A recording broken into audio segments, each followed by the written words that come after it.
The Judiciary will come to order. We first of all have some preliminary matters to take care of. First of all, call the roll, please.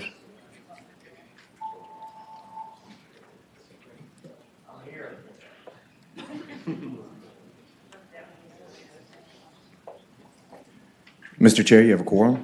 Okay. Barely. With Senator Obenstein, we'll have even more. Okay. Okay, the first thing we're going to do is deal with certification of judges. First of all, I think you have in front of you judges we interviewed the other day.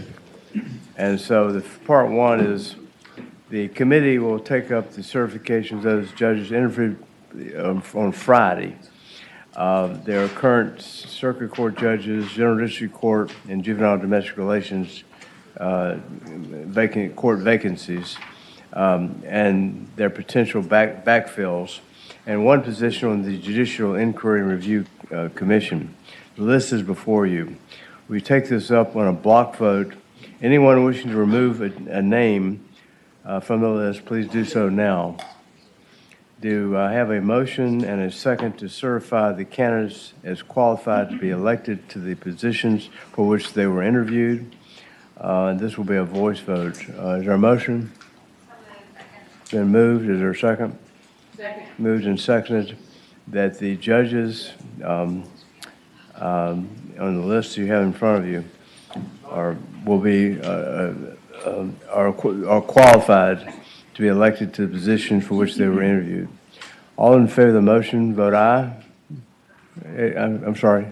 Does it have to be a voice vote? All in favor say aye. Aye. All opposed, no. The unanimous vote to certify those judges.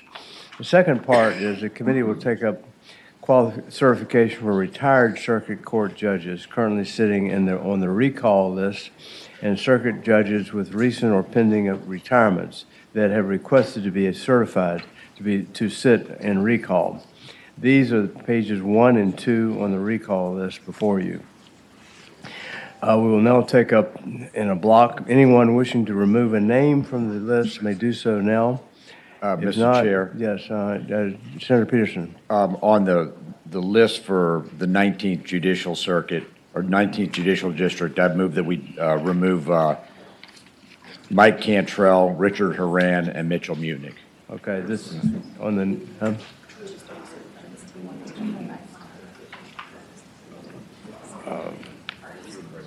Well, we can break it up. Okay, I tell you what, we could do it with... Where's the list? We've done that one. So just the circuit judges. All right, the first page, then we'll deal with circuit judges. You say there's a list, Senator Peterson, Senator Morrissey. Yeah, okay. So we have the list here is bring it up about different circuit. Here's the list right here. Hope you have it. We'll deal with the circuit judges first. Is that okay? And you want to remove one list on the circuit courts, Senator Peterson? I'm sorry.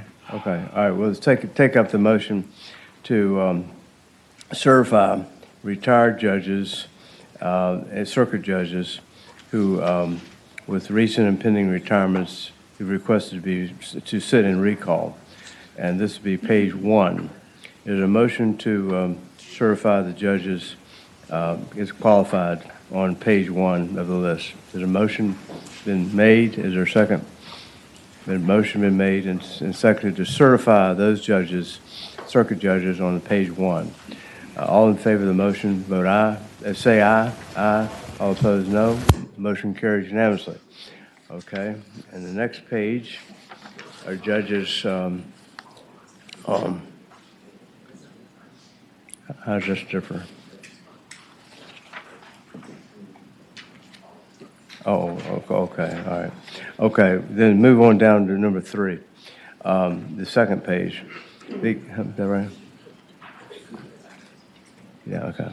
The committee will take up a certification of retired general district court judges currently sitting in recall, and General District Court judges with recent or pending retirements who've requested to be certified to sit in recall.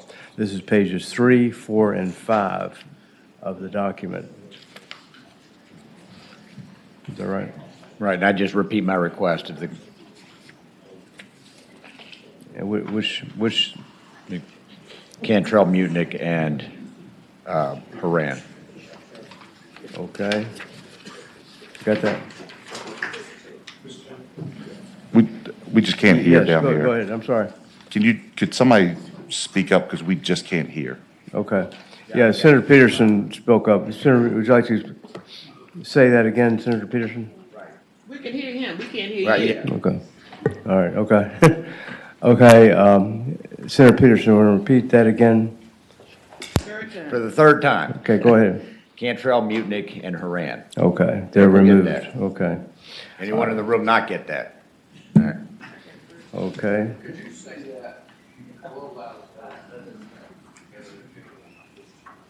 You sure? All right, oh, okay.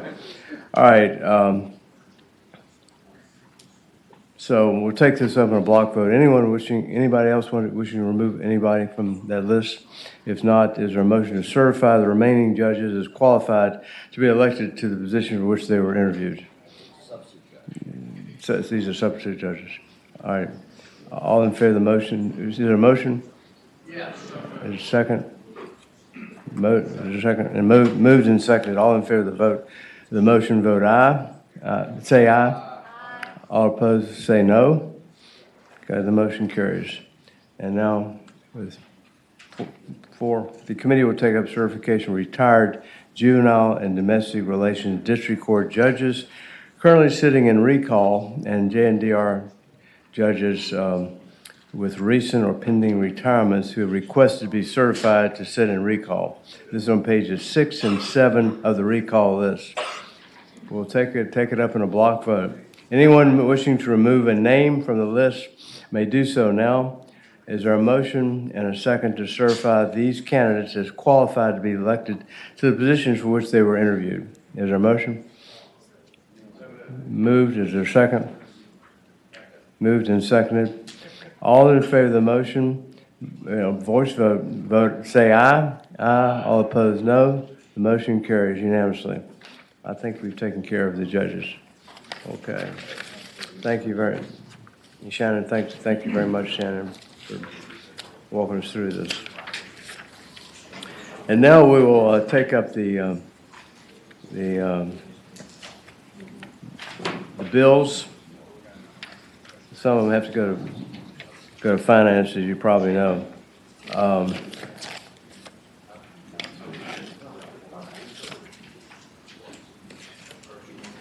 I had a list here. Okay.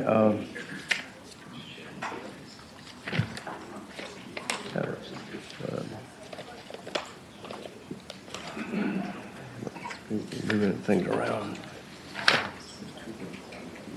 Yeah. I had a list of them. Where the hell? Where's my damn list? All right.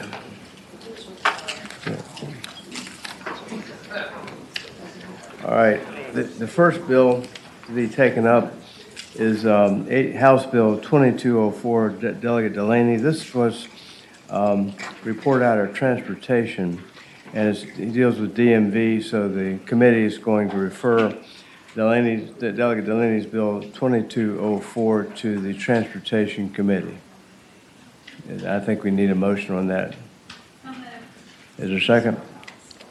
All in favor of transferring the bill 2204 to the Transportation Committee, vote aye. Ayes 13, no zero. 13, motion carries. The second bill is the Delegate Heads Bill 2313, has to do with criminal history record information. This is a bill that was re-referred to Education and Health, and I think we're going to refer that bill to Education and Health. Is there a motion? Is there a motion to refer Delegate Head's bill to the Education and Health Committee? Is there a motion? Is there a second? All in favor of the motion to re-refer Senator Delegate Head's Bill 2313 to Ed and Health, vote aye.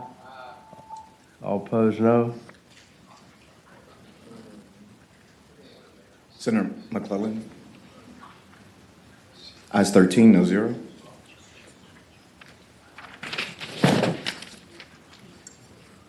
Okay, the next bill is House Bill 1412, Delegate Marshall's bill, dealing with the maximum number of judges in each judicial district. This is identical to the Senate companion bill. Is there any discussion? Yeah. Delegate Marshall, would you like to say a word? Mr. Chairman. Yeah. Mr. Chairman, Mr. Stanley, he asked that I represent him on this. This is identical to the bill that we had passed out of here and was passed also out by Finance, establishing a general district court judgeship in Franklin County, Pennsylvania County, and Danville. Okay. Is there a motion? Move to report. Okay, then is there a second to report? It's got to go to Finance. No. All right. Okay, the motion has been made to report and re-refer Delegate Marshall's Bill 1412 to report it and re-refer to Finance. All in favor of the motion, vote aye. All opposed, no. Motion carries. Ayes 13, no zero. Okay. Then the Senate Bill, House Bill 1422, Delegate Corner's bill dealing with concealed handgun permits, is identical to Senator Stewart's bill, reported from the Judiciary 15-0 and passed the Senate 39-0. Is there a second? Been moved and second to report House Bill 1422. All in favor of the motion, vote aye. All opposed, no. Ayes 13, no zero. Okay. And House Bill 2165, Delegate Williams' bill, is identical to Senator Peterson's bill, reported out of the committee 15-0, and passed by the Senate 39-0. Looks like some deep trouble here. Seriously. Delegate Williams like to say anything? You're in good shape. Is there a motion? Is there a second? House Bill 2165 has been moved and seconded to report the bill. Doesn't have to go to Finance. All in favor of the motion, vote aye. All opposed, no. Bill is reported. Ayes 13, no zero. And it's House Bill 2400, Delegate Herring's bill, dealing with criminal records, expungement and sealing of records, etc. It's identical to Senator Serval's bill and reported out of the committee 15-0, passed the Senate 39-0. All in favor of the motion to report House Bill 2400, vote aye. All opposed, no. Ayes 13, no zero. And now we have the bill is reported. House Bill 2424, Seibel's bill. This has to do with interpreters for persons who are deaf or hard of hearing. And this bill is identical to Senator Serval's bill, reported out of the committee and the Senate unanimously. Is there a motion?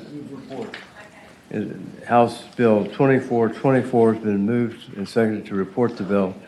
And all in favor of the motion, vote aye.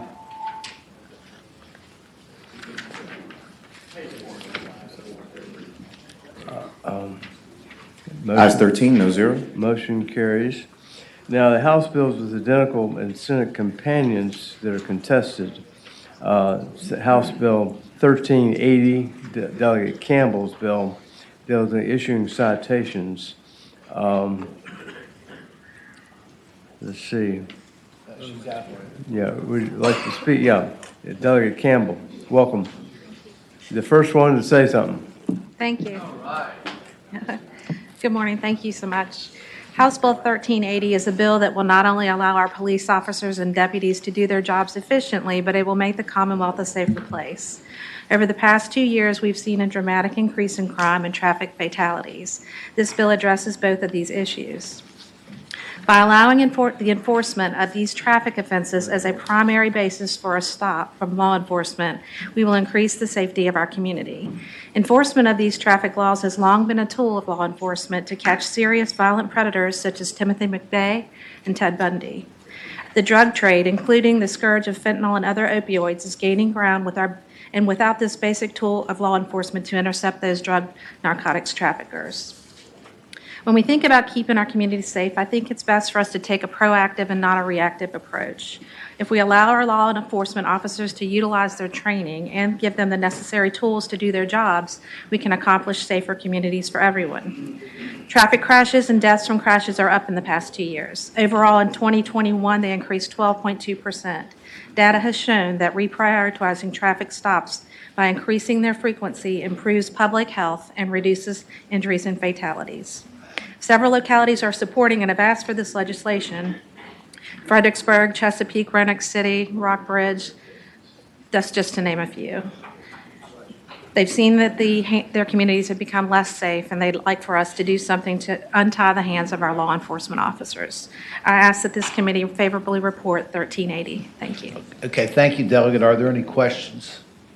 I'd ask staff, this bill is identical to Senate Bill 875 and Senate Bill 1010? Yes, Mr. Chair, it's identical to both bills. Okay. Are there any questions? Mr. Chair. Senator Morse, well, I'm sorry, Senator Peake, and then Senator Morse. Delegate Campbell, when we had these Senate bills, I suggested that we reduce it to the just most two basic safety features, which were headlights and tail lights or brake lights, I believe. Charles, did it show up? Do we actually make that on the other? I know we discussed, I don't know if it made it to. Mr. Chair, I believe that was adopted by the committee, and that amendment was PBI, but those amendments were adopted. The whole bill was about to be PBI, correct? Correct.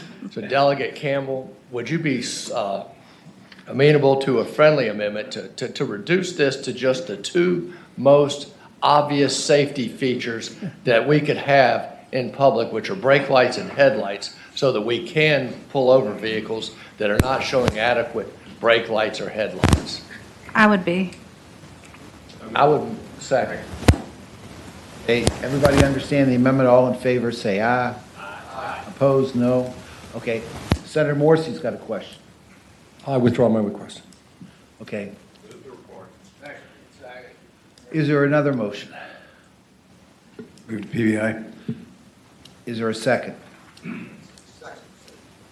Okay, the primary motion, the secondary motion takes precedence. Mr. Chairman, Senator McDougal. speaking to the motion, I realize where this is going, but, you know, when somebody's driving at night and does not have their headlights on a vehicle, that is absolutely one of the things we would want law enforcement to be able to stop them for. And I'm just failing to understand. Right now, you can be stopped if an officer perceives that you have a handheld device, but you can't be stopped if your headlights are not operable at night. And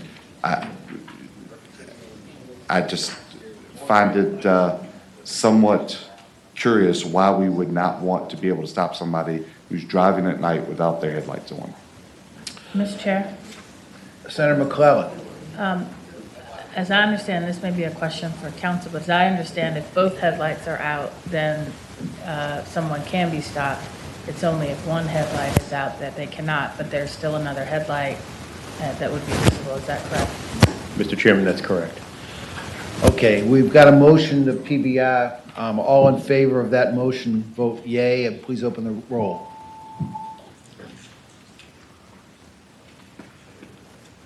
Okay. Ayes 9, no 6. Thank you. Thank you, Delegate Campbell. Delegate LaRock is next on the list for 1427. Is he here?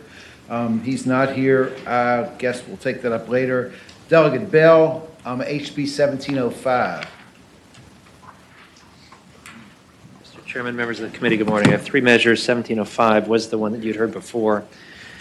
Mr. Chairman, it is the bill that would give the Attorney General authority to directly prosecute some additional matters to the list that is already there. It would add criminal sexual assault under Article 7 and commercial sex trafficking against children, when such crimes are committed against children. Is it your understanding this is identical to, I think, a bill that Senator McDougal It is certainly similar. I'm looking at staff who's nodding their head. Yes, sir. 902 is the same bill? Yes, Mr. Chair. Okay. So we have heard this. Is there anything else you want to? No, sir. Thank you. Okay. Are there any questions for Delegate Bell? If not, are there any motions? Okay, is there another motion? Move to PBI. Okay, is there a second for that? Substitute motion takes precedence. All in favor of PBI on the bill, vote aye. Open the roll, please. Ayes 9, no 6. Okay, Delegate Bell, you said you had a couple more bills? I do, and I'm not in a hurry, Mr. Chairman. I can wait. Well, I don't mind. Okay. So, Mr. Chair, we have House Bill 1860. Which one? I'm sorry. It's a guardianship bill, Mr. Chairman, 1860. 1860.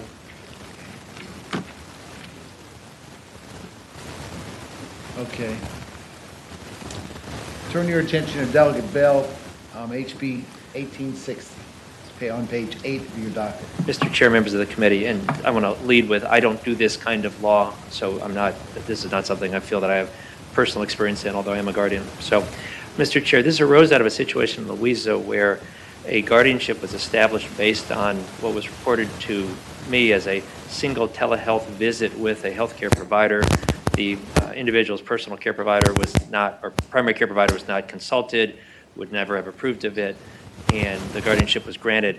And we tried to come up with various solutions, including requiring the primary care provider to be the one that provides the report. Practitioners in the field said it's hard enough to get these at all, and in most cases they're not seriously contested. So what this bill would do would be to say that the petition has to provide the primary health care provider, if any, and that's language that comes from lawyers who work in this field, that the guardian ad litem shall make a good faith effort to consult, and then if the guardian ad litem cannot consult, they'll list that in their report to the court. The thought being trying to flag it if there's a guardianship that's proceeding without their primary care provider. But the requirement basically is that the petitioner has to at least know who the primary care physician is.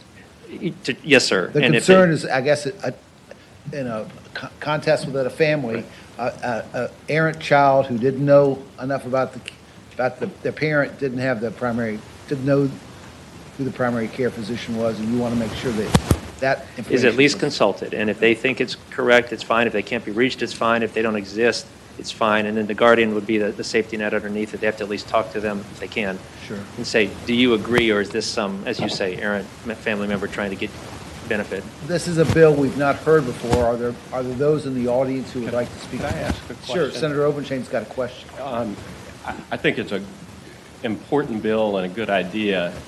My only question is, this says in the petition, the primary care physician, if any, has to be listed. So does this, I mean, would there be any question as to the validity of a guardianship order if, let's say, there is a primary care physician, but the petitioner just doesn't know who it is and says there is none because they didn't know? As I said, this is not a field if that would be an issue and the committee believes this is a bill that should proceed, it would not be a problem to say, I would think, if known.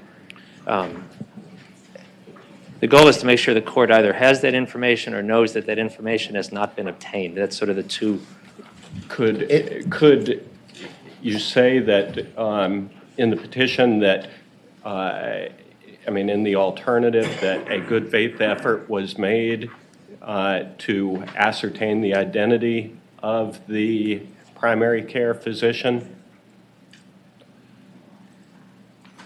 Either name him or say there is none, or say I've made a good faith effort to ascertain the identity.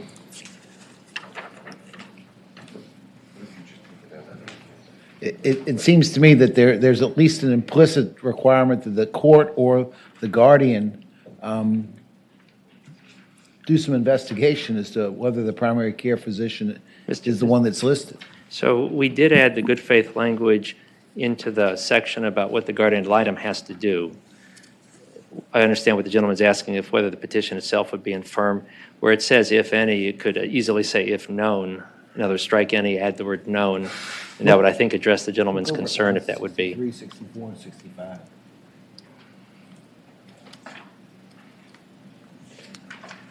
All right. Yeah, I mean, I think it's okay. I mean, if the guardian ad litem has made the inquiry, yeah. Are there those in the audience who would like to speak to the bill? One way or another. Are there other questions from the committee, or if not, are there motions? Okay. Are there other motions? Please open the roll. A vote yes is a vote to report. He did. He did. We ask. I asked for testimony because we'd not heard the bill before. Okay, you've got one more bill, Delegate. Ayes 15, no zeros. Mr. Chair, this one does have testimony, and again, if you wanted to move more, if there's other bills to move more quickly. That's okay. Okay. You can hear my district court background in this. All right, Mr. Chair, the last measure is 1835. Okay. 1835, please turn your attention to that bill. All right, Mr. Chair, members of the committee, so this bill would, and I don't believe there was a Senate version of this either, this bill would expand the locations in which the oral threat to healthcare providers would apply. Currently applies in the emergency context. This would then expand it to apply to healthcare providers on the premises of any facility rendering healthcare while engaged in the performance of their duties. And that would be the bill. There's a number of healthcare providers who testified in the House, and some of them are here, or their colleagues are here to testify to you today, Mr. Chair. So this, wherever the threat occurs, is that? On the premises of the facility. So it expands it past, it's currently hospital or in an emergency room, and this would expand it to in premises where the healthcare provider is providing, rendering healthcare. Okay. Mr. Chair. Are there questions from the committee? Yes. Delegate. Yeah, thank you, Mr. Chair. Delegate, can you give me an example where you are expanding it to another location where the health care is being provided? Are you talking about in the doctor's office? Yes, sir.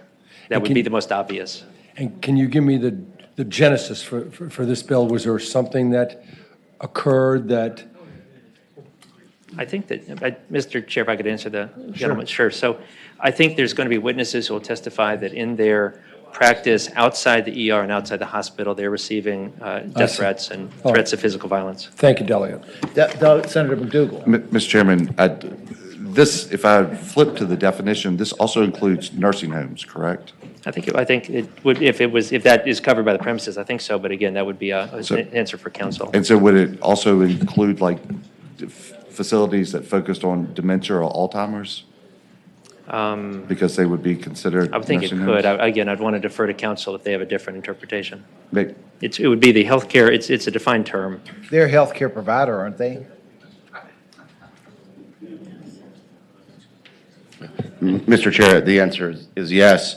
Healthcare as defined in 8.01, includes nursing homes. And the unless language that follows this provides for exceptions, but it does not seem to provide for any type of care related to dementia or any of that nature. It's more, if a person's been involuntarily hospitalized or a TDO or ECO, not just someone who is in a nursing home who suffers from dementia. Thank you. Mr. Chair, Senator McClellan. related to that point, if I could ask counsel, would this be one of the instances under which if someone with dementia were charged with violating this, that they could present evidence of their mental health condition under whatever that law was we passed a few years ago? Mr. Chair, I answer yes. Are there additional questions? We've not heard this bill, so testimony is appropriate if people in favor of this legislation. Hi, good morning. My name is Elizabeth Ranson. I'm a third-year medical student at VCU. On behalf of all Virginia medical students, I ask that you guys support HB 1835. My classmates and I are constantly talking about the medical field, and we've seen over the years that it has gotten more violent. There are many stories that I could share with you today, but I'm just going to share one that comes from my friend Hannah Harrelson. She's a first-year student at UVA. I worked as a medical assistant prior to starting medical school from 2021 to 2022 at a private practice clinic in Loudoun County. Throughout that short period, we had to lock our front doors 3 times after patients verbally threatened our staff for fear that they would return to harm our patients and our staff. In one of those instances, I was assisting the physician in the exam room when the patient got upset, stood threateningly close to the physician and I, and made several statements against our threatening us. I was a 22-year-old woman, and this patient was a man significantly taller and presumably stronger than me. The female physician and I were in a small, confined exam room with a closed door, and I was extremely frightened for our safety at that moment and days later. Hannah's story is just one of many. In medical school, we're taught how to deal with patients who are unruly, but there's a difference between an upset patient and a patient who is threatening to kill you. When a threat like that is made, doctors' offices are closed for days, staff quit, and patients are left without medical access. We have a lot of people, not a lot Absolutely. of people behind you. Yes, sir, thank you. So I ask that you please support this bill. Okay, thank you, ma'am. Good morning, I'm Richard Ridge. I'm on faculty at the University of Virginia School of Nursing, and I'm also the Commissioner of Nursing Workforce Issues for the Virginia Nurse Association. Long-time experience with this issue, personal experience, frequent interactions with hundreds of nursing students who face this, and nurses. 1 of 3 nurses last June reported in the last year experienced violence at work, primarily from patients and the public. Removing the location restriction from the current law is important because only 36% of nurses work in hospitals. More and more care is being delivered outside. Nursing homes, home care, other clinics, other settings.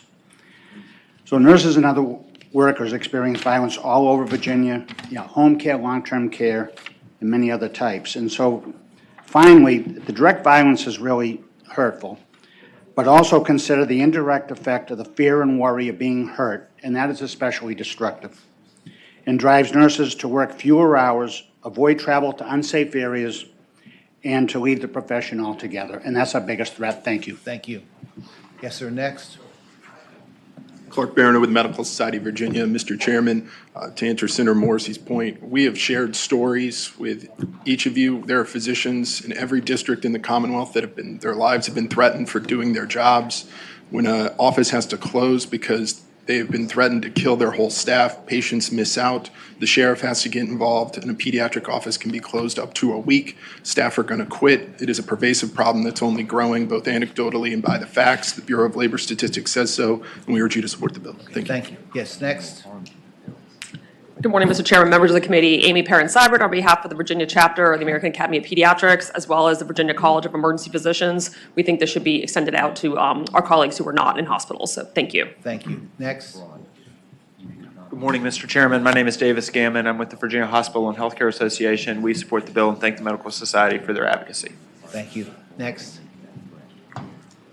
Good morning, Mr. Chairman. Becky Bowers here, and I am an old ER nurse. This doesn't cover ERs. They've been before. I'm here on behalf of the Virginia Association of Community Services Boards and the Virginia Association of Clinical Nurse Specialists, and we support the bill. Okay, thank you, ma'am. Well, are there people that have a contrary view? Okay, are there other questions or motions? Motion. Move to report. Okay. Got a motion and a second to report. Are there other motions? Well, I asked for that, Scott. Pay attention, man.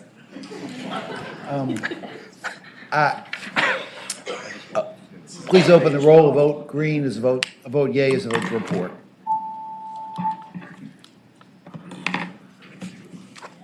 Ayes 13, noes 2. Ayes 13, noes 2. Mr. Chair, thank you. Yeah. I know. Okay, Delegate LaRock is in the room. We had set House Bill 1427 was the next thing on the docket. Thank you, Mr. Chairman. Mr. Chairman, members of the committee, this bill would repeal the code allowing local governments to enact some gun ordinances that are more restrictive than state law. So stated a little differently, the bill would strike down the section of the law that currently allows local governments to restrict the purchase, possession, transfer, ownership, carrying, storage, or transport of firearms, ammunition, et cetera, in any recreation or community center facility operated by the locality or by any authority or local government entity created or controlled by the locality, in any public street, road, alley, sidewalk, and et cetera, et cetera. I think there's two arguments that would support the repeal of this. And I'll go to the one that I think is perhaps most compelling.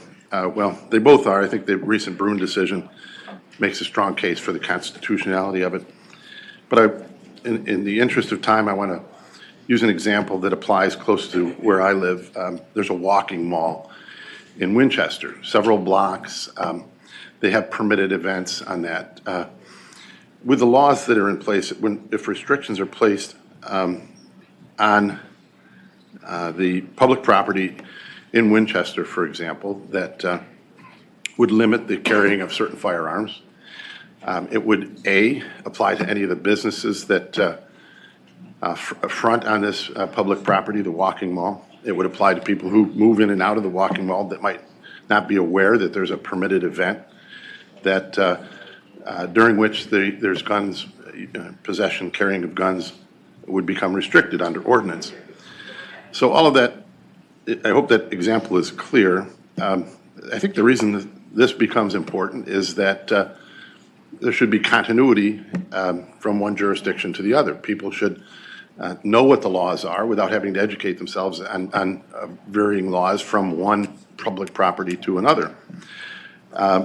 Their rights travel with them from one to the other, but I think most importantly, people shouldn't be made criminals because they haven't taken the trouble to find laws that may not be all that easy to find and to educate themselves on how they would apply to that public property. Thank you, Delegate. You're very welcome, Mr. Staff, is this bill identical to Senator Obenshain's 1236? Yes, Mr. Chair. And this bill basically repeals legislation that Senator Servell was chief patron on in 2021. That's correct, Mr. Chair. Okay. Are there questions, other questions from Senator Morse? Delegate, good morning, Delegate. Good morning.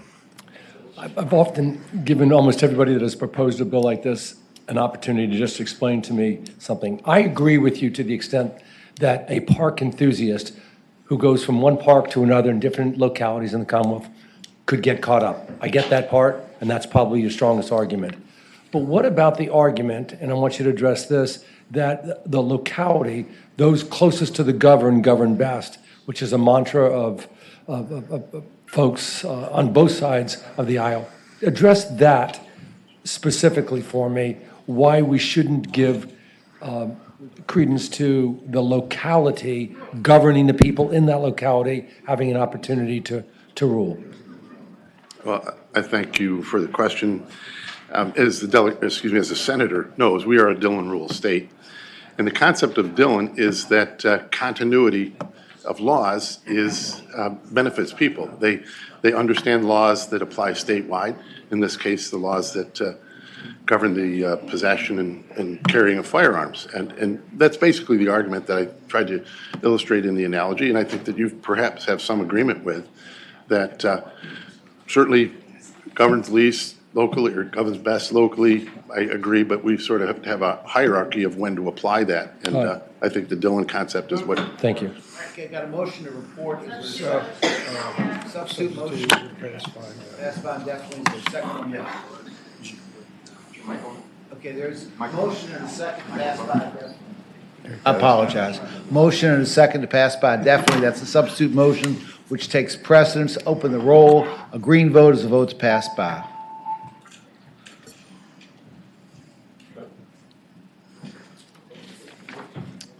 Ayes 9, no 6. Thank you, Delegate. Thank you, Mr. Chairman, members of the committee. Next is House Bill 2015, Delegate Adams. And I expect you have more than one bill, is that correct? I believe I have 4 bills called before the committee. Okay.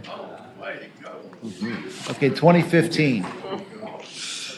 All right, thank you. Mr. Chairman, members of the committee, House Bill 2015, I think, is a bill that you've heard before from Senator Obenshain. It is. And so I would just maybe make a couple of points in case they weren't raised before, and that is that I'm told threats against judges have increased 400% since 2016. Of course, we saw what has happened in 2022 with the extended and continuous protest outside Supreme Court justices' homes following the leak of the Dobbs decision. And so that really prompted the efforts on the part of some to come up with a statute that could address this from the state perspective. It's modeled after federal language that has been upheld on First Amendment grounds, and it essentially makes it a Class 1 misdemeanor if there is the requisite intent to intimidate or influence a judge through this type of picketing or parading. Okay, I think, staff, this bill is identical to Senate Bill 1224 from Senator Obenshain. That's correct, Mr. Chair. Which was passed by. Got a motion to report. Well, we've already had testimony on this. We don't need to have testimony again. There's a motion to report. Substitute motion to PVI. May I speak to that briefly? Briefly. Let me just say, the only thing that has changed, in my view, from the prior vote on this is that we extended a very similar protection to every election worker in Virginia. But we're not going to extend this protection to judges, which to me is a travesty. Is there a second on the substitute motion? PBI. Second. There's a second. Okay. The substitute motion takes precedence. Open the roll of green vote as a vote to PBI the bill.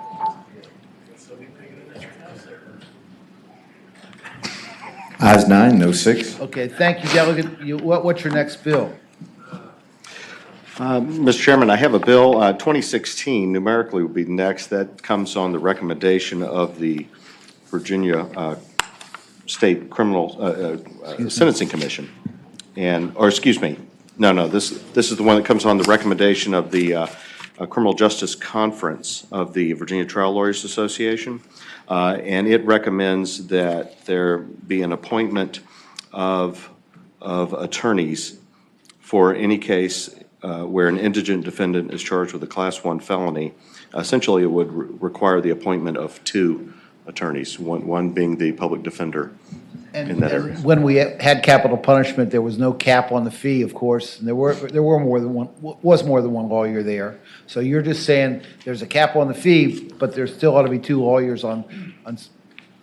Okay, this is a bill that if it's reported, it has to go to finance. We've heard it before. Are there people in the audience who would like to be heard on this? Mr. Chairman, I have a question. Senator Serval. I've heard that in some jurisdictions, there's issues with judges refusing to appoint the PD's office in some cases, although I've never heard about it in a Class 1 felony. Is that what's driving this, that some localities, there's some judges that are just refusing to use the PD's office, maybe? Or I'm not sure if that was part of the discussions when Criminal Justice Conference analyzed this or not, but the bill would require that a public defender be used if there is one in that jurisdiction. Mr. Chair. Senator Morse, are you through, Senator Serval? Yeah. Senator Morse has got a question. I'm done. Delegate. Okay. Delegate. It's been my experience, certainly in Central Virginia, that there was judges almost always appointed to lawyers in a capital case. I'm not sure about what one of them was a public defender, but I think that's the case now. And I think I like the spirit of the law, and I think it should be done. Is there a particular instance where either the PD was not appointed and was desirous of being appointed, or where the judge only appointed one individual and that served in order to the detriment of that defendant? Okay. Mr. Chairman, Senator Morrissey, if it please the committee, I will yield to someone who was part of those discussions. Good morning, Mr. Chairman. Senator Morrissey. I'm Tim McCoyne. I'm the currently Deputy Executive Director of the VIDC, formerly Public Defender in Winchester, also member of ECJC. The impetus for this was not so much public defender not being appointed, but courts not automatically appointing a second counsel in these aggravated murder cases, where formerly, when they were capital cases, it was usually automatic. This is just to fill that gap to allow second counsel to be appointed. Are there others that would like to speak to this bill?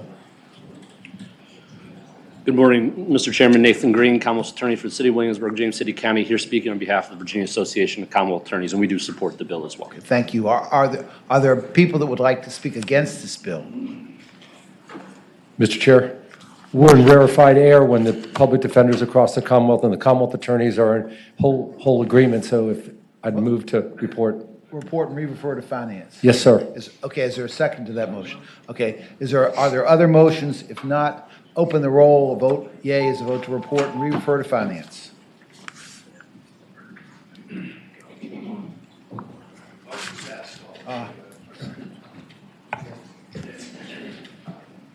Louise warned us about that. Senator Sasloff for ayes 15, no zero. Okay. Ayes 15, no zero. Your bill's reported. The next one's 2019, I take it? Yes, sir. Thank you, Mr. Chairman. House Bill 2019 is the bill that comes on the recommendation of the Virginia Criminal Sentencing Commission. And it makes a small change to the requirement that judges consider the sentencing guidelines before entering a ruling. In this case, it specifies that that should happen in deferred disposition cases as well, and includes the specific code sections under which deferred dispositions are authorized in code. And that would be on lines 34 and 35. And I would submit it to you on that basis. Okay, are there questions for the delegate? Are there those in the room who would like to speak to this bill? For or against? Does everybody understand the bill? Oh, there are people. Good morning, Mr. Chairman, members of the committee. Meredith Ferraro Owens, Director of the Virginia Criminal Sentencing Commission. We did request this legislation, and we thank Delegate Adams for bringing it. Thank you, ma'am. Are there motions? Mr. Chairman. Senator Servo. Sorry, I'm just trying to understand how this would work. So, say you got somebody who's charged with, say, like felony drug possession, and you work out a disposition under the new statute, 19.29802, where you agree that it's going to be deferred and dismissed, not under 251, not under 18.251, but under 29802, and you enter one of those orders. Because of this, does that mean that you have to go then you have to prepare and present sentencing guidelines and hand to the judge before the judge can enter the 29802 order? Mr. Chairman, Senator Servo, I believe that would be correct, that there would still be the requirement that and that code section is specifically listed on line 35 with the others. It's not saying that it would alter the ruling, just as it would not alter a plea agreement in any other case, but that the court should be aware of what those guidelines are. Mr. Chairman. Senator Servo. So, are you supposed to provide the sentencing guidelines for the original charge or the deferred charge? And, like, if you're not stipulating to guilt, how do you prepare the guidelines if you don't know, if the facts aren't agreed to? I'm not clear how that would work. Well, it is following it's both before the imposition of, Mr. Chairman, Senator Servo, it is both before imposing sentence or deferring the disposition that is to be considered, and then there's the requirement that it be forwarded on. There's also that component as well, that it be forwarded on to the commission, as other orders are as well. In terms of if there's not an agreement on the underlying facts in the case, I'm not sure that would change. It's just saying if there were to be conviction on these charges, here's what the recommended range of punishment would be. Senator Morrissey. Perhaps either the delegate or the young lady that previously testified, but this is the way I'm looking at it. I understand there's a deferred disposition and the sentencing guidelines are not going to be imposed, but the way I look at this bill, and correct me if I'm wrong, is that it's merely telling the judge, even though you're going to defer disposition, look at the sentencing guidelines, if for no other reason than to let the defendant know what could have happened to the defendant, and not have a moment where, oh my gosh, I see that this is what you could have been sentenced, I'm now going to do away with the disposition. I don't see it that way. I see it as a way of perhaps advising the defendant, toe the path, this is what you could have been sentenced to, move on. Do I have that right? Mr. Chairman, I believe that would be, Senator Morrissey, I believe that would be an outcome of the case, more information for all sides. But I would, again, yield if it's. Mr. Chairman, Senator Morrissey, you're absolutely correct. And if I might, just the other part of this bill, it also specifies that circuit court clerks would be required then to go ahead and submit those forms in deferred disposition cases to the Sentencing Commission. And one part of the rationale for that is the sentencing guidelines worksheet counts are used currently in the Commonwealth's attorney's workload formula. So that does affect the distribution of resources to the Commonwealth's attorney's offices. So we certainly want to account for all of the sentencing events, if you will, even if they result in a deferred disposition. Final question, Mr. Chair. You're not introducing this bill to try to change the judge's mind and say, don't go the deferred disposition route, look at what the sentence could have been imposed. That's not the reason or rationale for this bill in any way, shape, or form, is it? Mr. Chairman, Senator Morrissey, you are correct. Okay. Mr. Green, you have something. Only if there were questions that the Commonwealth attorneys could answer. Okay, the bill's before the committee. Are there motions? Motion to report and a second. Are there other motions? Open the roll. A vote yea is a vote to report. Ayes 14, noes 1. Okay, Senator Adams, you have another bill. Yes, Mr. Chairman, thank you. And this would be my most ambitious piece of legislation before the committee. House Bill 2384. It comes from the work of the Crime Commission. It is not on the recommendation of the Crime Commission following so a veto, if you would, by certain senators on this committee who serve on the commission.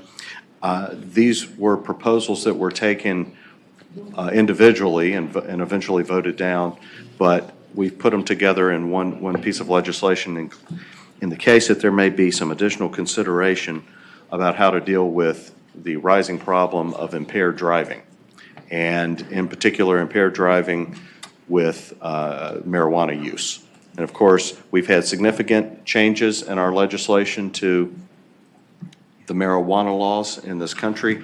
Marijuana use is on the rise, and the percentage of cases where people are driving impaired on the basis of marijuana is significantly on the rise.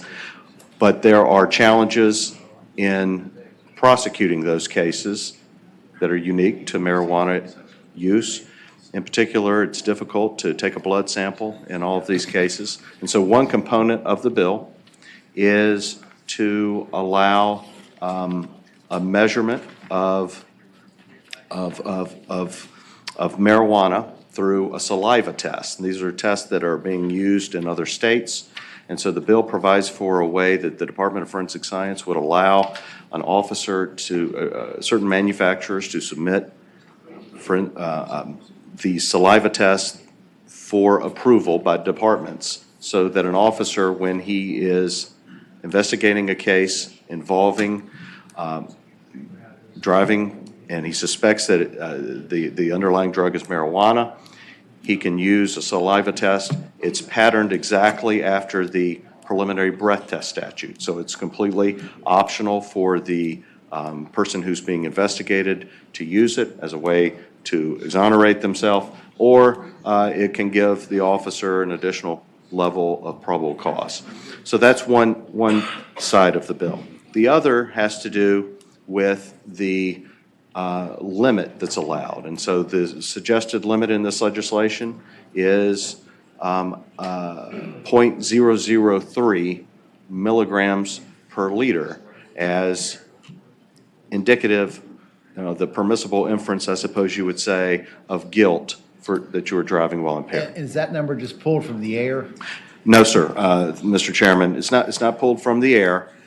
The debate in the commission, we heard a lot of testimony about this, is it is correct to say that unlike the marijuana laws, or excuse me, unlike the alcohol prosecutions, the science is not as precise, and you cannot say as well that someone, that we know that a certain percentage of folks are going to be impaired at a 0.08 blood alcohol content. You can't, it's not an exact ratio. But you can say that someone has ingested marijuana within 4 to 6 hours of driving if they reach that level. It's also the case, and we looked at, of course, at all the states across the union. Over 2/3 of the states have some type of limit. 10 states allow none. So any marijuana is incorporated in the statutes. Any marijuana ingestion as part of driving is prohibited and would provide that per se limit for those 10 states. West Virginia has 0.003, and I think that's on the more lenient end because there is a scale. So I think it's, you know, the two that we considered was 0.002 and 0.003. We went with 0.003. And then the third change in the legislation is an exception to the general prohibition on searches based on the odor of marijuana. So the members will recall this is recent legislation that has prohibited officers from searching based on the smell of marijuana. This would say an officer can search based on the smell of marijuana if he is investigating impaired driving or an impaired driving related statute, and those statutes are enumerated, specifically manslaughter and the like. And so those are the three main components. The commission drafted the legislation after, it was sort of patterned after the DUI statutes, and trying to use that as sort of the governing structure, because that has proved to be, and that was one of the findings of the commission, is that our DUI laws have been effective and are a good model to use. It's just that we have this new challenge, and we need to adjust our laws to allow for the prosecution. The commission drafted the legislation, but there was no consensus within the commission to support the legislation. That is correct, and to technically state the case, it did have the support of a majority of the commission, but the senators have under the authorizing statute for the crime commission have a certain veto power. Okay, this is legislation we've not seen before. Are there questions from the committee? Senator Morrissey's got questions. Good morning, Delegate. Good morning. Delegate, this body, the General Assembly, eliminated, as you know, the ability of police officers to search a car because of the odor of marijuana. As I understand your bill, do I understand it correctly that if the officer suspects some type of substance has caused the person to be driving under the influence, they then can do a saliva test on the individual, and depending upon what that test results come back, they can then pursue probable cause or search the car. Do I have that correct? Mr. Chairman, Senator Morrissey, I would say it would allow the specific language, again, is patterned almost word for word after the preliminary breath test language in terms of the use of the test. It says any person who is suspected of a violation of one of these offenses or similar ordinance shall be entitled, if such equipment is available, to have his saliva analyzed to screen for the presence of drugs in the saliva. Okay. And then also, yes, there is also the exception, the limited exception to the prohibition on searching based on odor of marijuana. Further question, Mr. Chair. Senator Morrissey. Given that some metabolites of marijuana can stay in the system for up to 30 days, is there the possibility that somebody could test positive with this preliminary test, but still not be under the influence of marijuana? Mr. Chairman, Senator Morrissey, I would say I'm not 100% sure about the answer to the question of whether, say it was 30 days ago, if there could be any result. But as far as, I'm sorry, the second part of the question? Well, so the question is, given that it remains in the system that long, is it possible that there could be a false positive and therefore allow you to go on with the other parameters of the bill? That's my main concern. I suppose it, there's always the possibility of a false positive on certain tests. I will defer to others who have studied that maybe more. And my last question, Mr. Chair. Senator Morse. Are you concerned about the possible discretion that could be used by a police officer that somebody that, and I'm saying this respectfully, looks like Senator Sasslaw doesn't get a test, a saliva test done, but that somebody that looks, has no, not like you, but is brown or black, might be more likely to have a test imposed on him or her?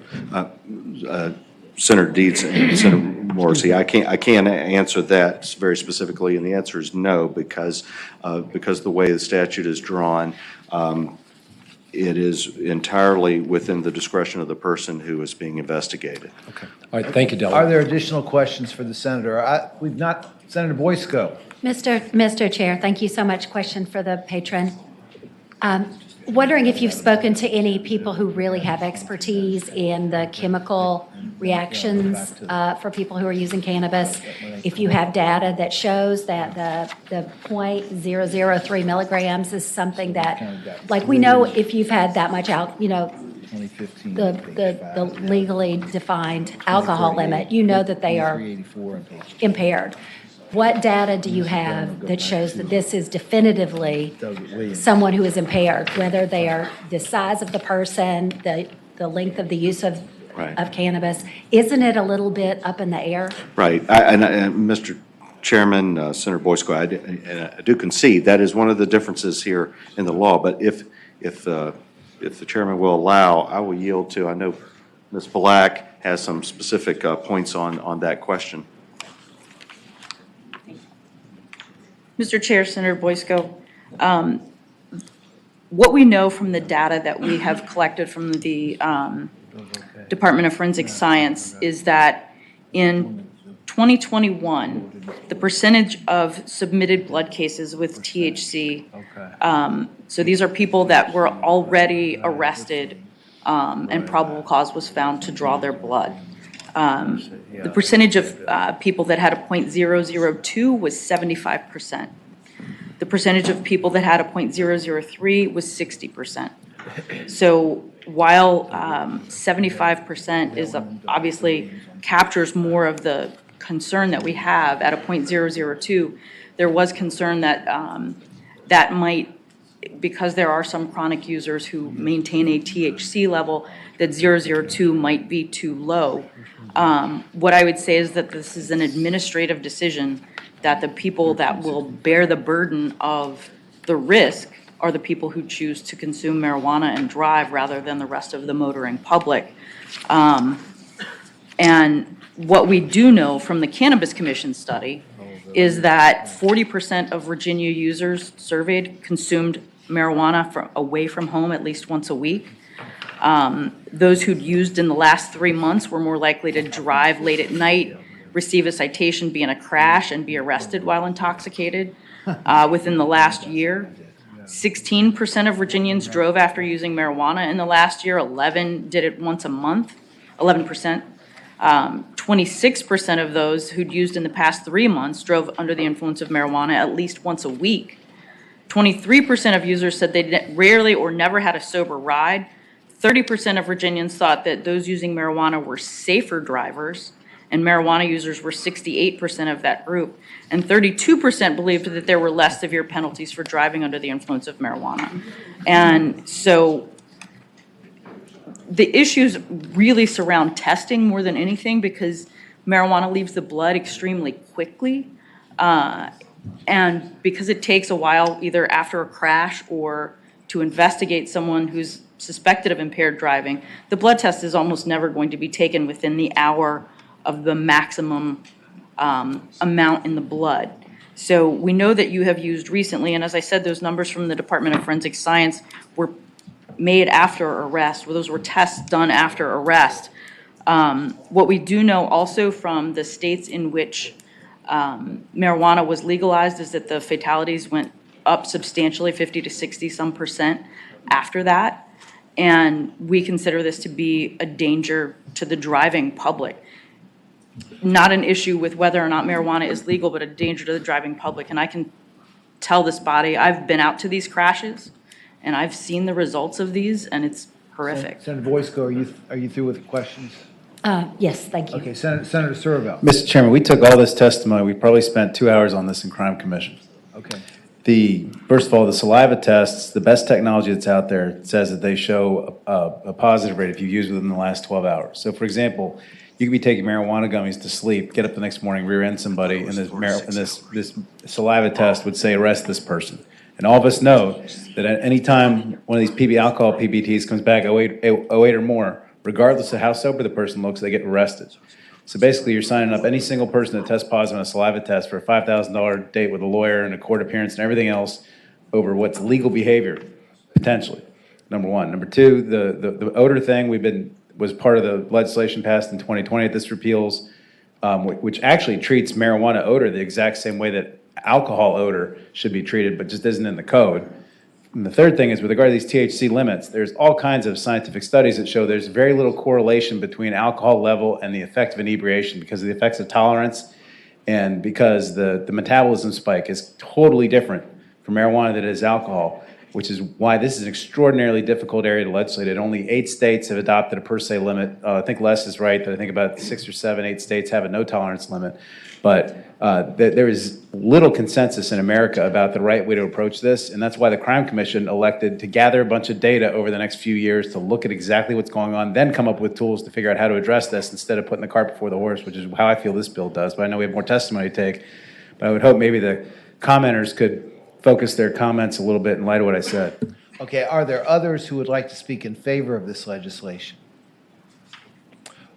Are there those who would like to speak in opposition to this legislation? Yes. Just briefly, Rob Pogenglass for Justice Forward, Virginia. We oppose adding the pretext back. I just want to point quickly to 2 reports. The National Highway Traffic Safety Administration reported to Congress in 2017, THC level in blood or oral fluid does not appear to be an accurate and reliable predictor of impairment from THC.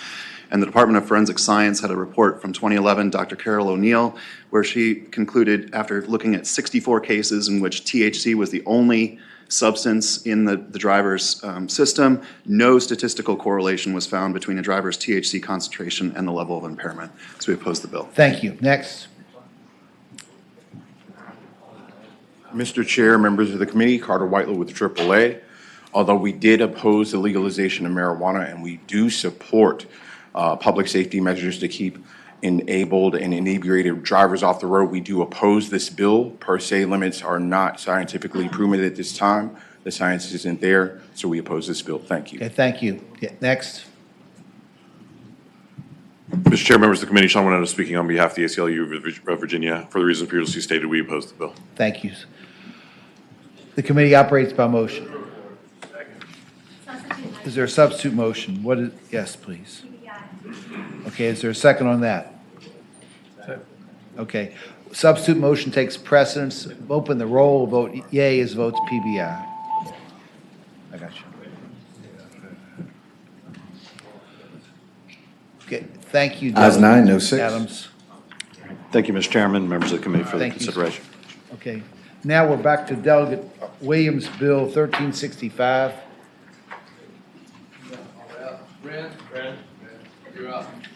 And Senator Edwards will take over. Yeah, Delegate Williams. 1365. Yeah, okay. Good morning. Yeah. How's everything in Patrick County? Snowy, icy, 2-hour delay. You got a bill. Explain the bill.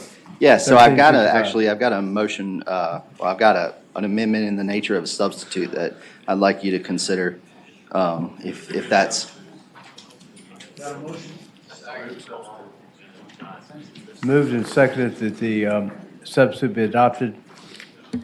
Okay, explain the substitute, how does it differ? Yeah, so the substitute, rather than going, I was here last year, obviously, and there was a presumption against bond bill, and that failed in the Senate here. And so the bill that is in front of you as an amendment to my original bill would effectively bring back presumptions against releasing folks on their own recognizances or unsecured bond. So they'd still be able to get a bond, but instead of letting them go free and not necessarily knowing if they'll come back or being able to revoke a bond as easily, it would be a presumption that if they completed or if they were to have committed the offenses that are listed, then they would not be able to get an unsecured bond.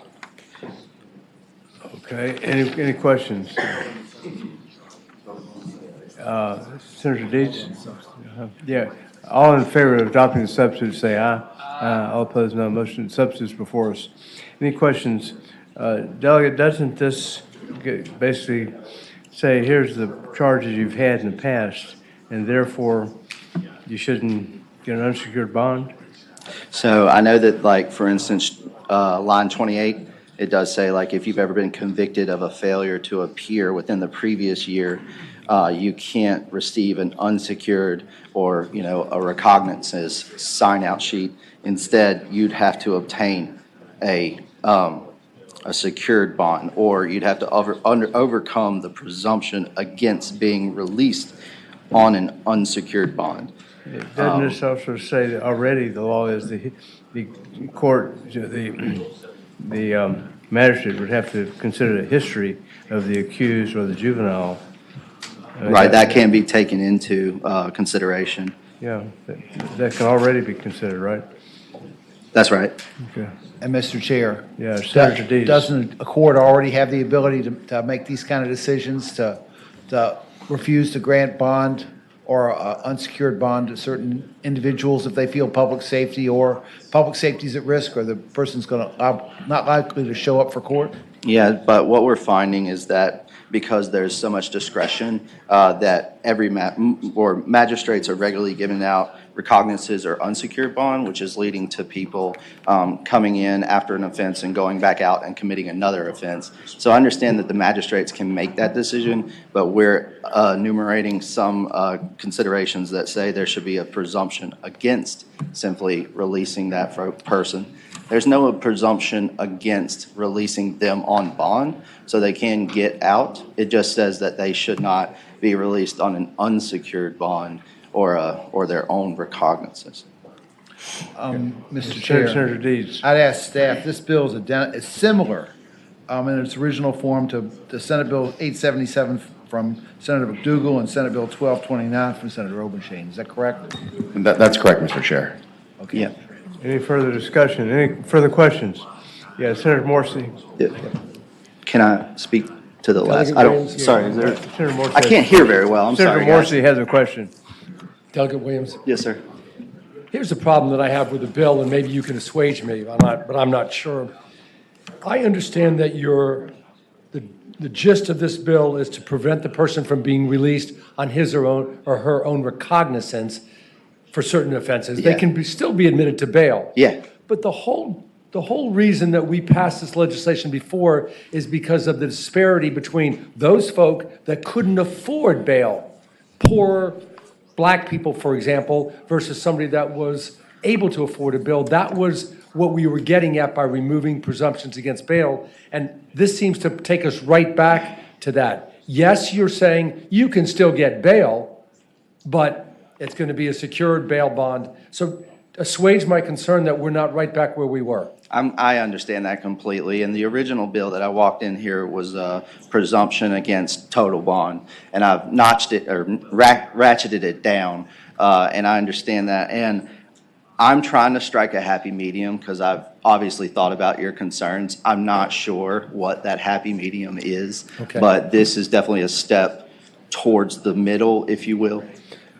Thank you, Delegate. Any further questions? Anybody want to speak in favor of the bill?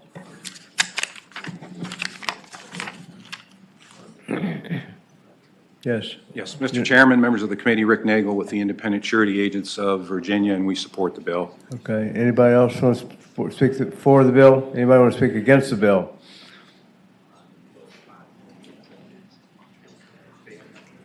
Just briefly, Rob Hogan, Class for Justice Forward. We oppose the bill for the reason Senator Morrissey identified. Thank you. Okay, next. Good morning, Senators. Dominique Martin, New Virginia Majority, and we also oppose again for the same reasons already stated. Okay, next.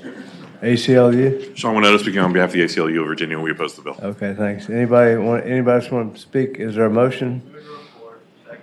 Substitute motion. Substitute motion to pass the bill by? Pass the bill by, definitely. Substitute motion takes precedence. All in favor of passing the bill by definitely vote aye. All opposed, no.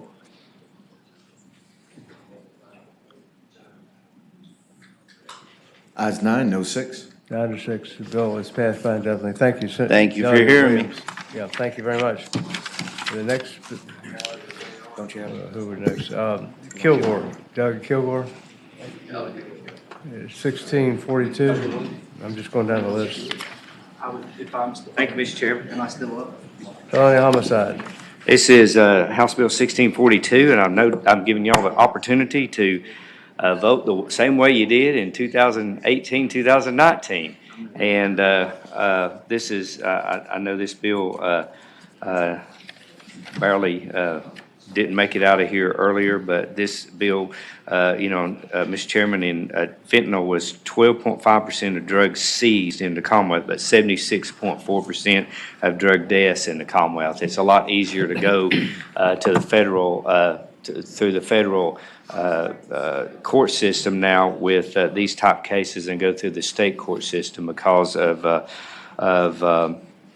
this situation. This would just allow felony homicide for those fentanyl deaths, and this is a very bad situation in a lot of areas of the Commonwealth, especially the rural and urban areas. So I would hope that you would report this bill. Any questions of the patron?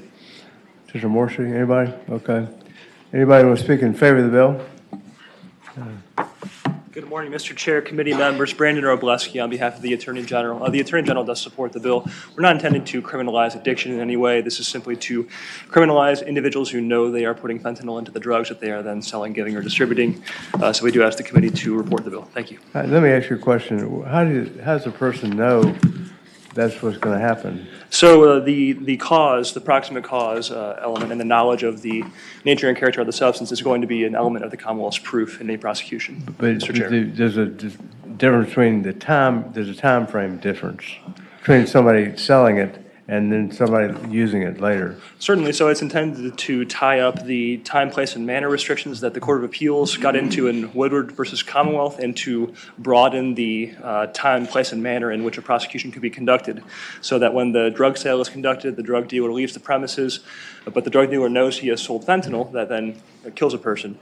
That drug dealer will be able to be held accountable even though he was not on the premises when the overdose, But fatal it's overdose. already a crime. The crime is for drug dealing, yes, and a first-time offender would face a midpoint of 1 year only for that sale. So it's insufficient, we would suggest under current law. Okay. Any other questions? Yes. All right, next. Who else wants to speak in favor of the bill? Yes, good morning, Mr. Chair. My name is Maggie Cleary. I'm the Deputy Secretary of Public Safety and Homeland Security. We thank the delegate for bringing the bill. I just wanted to point out in a situation, and I know that this is something that this committee had discussed previously, if there are two people and one hands drugs to the other one, and one of those people overdoses, currently under the law today, that person who hands the drugs over can be prosecuted for felony homicide. However, the drug dealer who sold the drugs to that person, not done as an accommodation, cannot be prosecuted for felony homicide. We believe in this administration that that is a travesty, that is the drug dealer who is knowingly selling the fentanyl who should be held responsible for that crime. And here in Virginia, we have 5 people die every single day of fentanyl overdoses. So we ask that this body do exactly what it did, as the delegate said a few years ago, and report this bill. Thank you. Mr. Chair. Mr. Chair. Yeah, Right over here. Senator Morrissey. But you don't, ma'am, what's your last name again? Cleary. Cleary, Ms. Cleary. I understand your position, but you don't deny that the Commonwealth could still prosecute that drug dealer for a separate offense of distribution of the drugs and get up to 40 years, correct? And Mr. Chair, Senator Morrissey, it could be the case that the Commonwealth could have the evidence in order to prosecute that drug dealer. However, the midpoint, as Mr. Robleski pointed out, for that sentencing guidelines for most drug distribution in that case would be 1 year. And the administration believes that that is unacceptable for that crime. Follow-up question. Senator Morrissey. This committee and the body have heard lots of testimony about the advantages of having people call 911 if somebody has overdosed. And a great deal of concern has been expressed by this committee that if a bill like this were to pass, that there would be some detrimental effect or negative effect on not reporting somebody that was ODing, i.e. the Good Samaritan law. Have you thought about that? And because the evidence is somewhat overwhelming that people's lives are being saved because somebody is reporting an OD and going on. Mr. Chair and Senator Morrissey, our interpretation is that if this law reports, that would not change that. And so currently, the problem is that the accommodation, the person who's providing the drugs as accommodation, the person who is in the room who could call 911 can today be prosecuted for felony homicide. That's problematic. The person we want to hold responsible is the drug dealer who is selling it to the person who is just providing drugs to a friend. We believe that under the current law, we are criminalizing addicts, and that this law, as presented, would remove that and criminalize and hold responsible the correct people. Right. Thank you very much. I have a question. What are the federal sentencing guidelines on somebody selling fentanyl?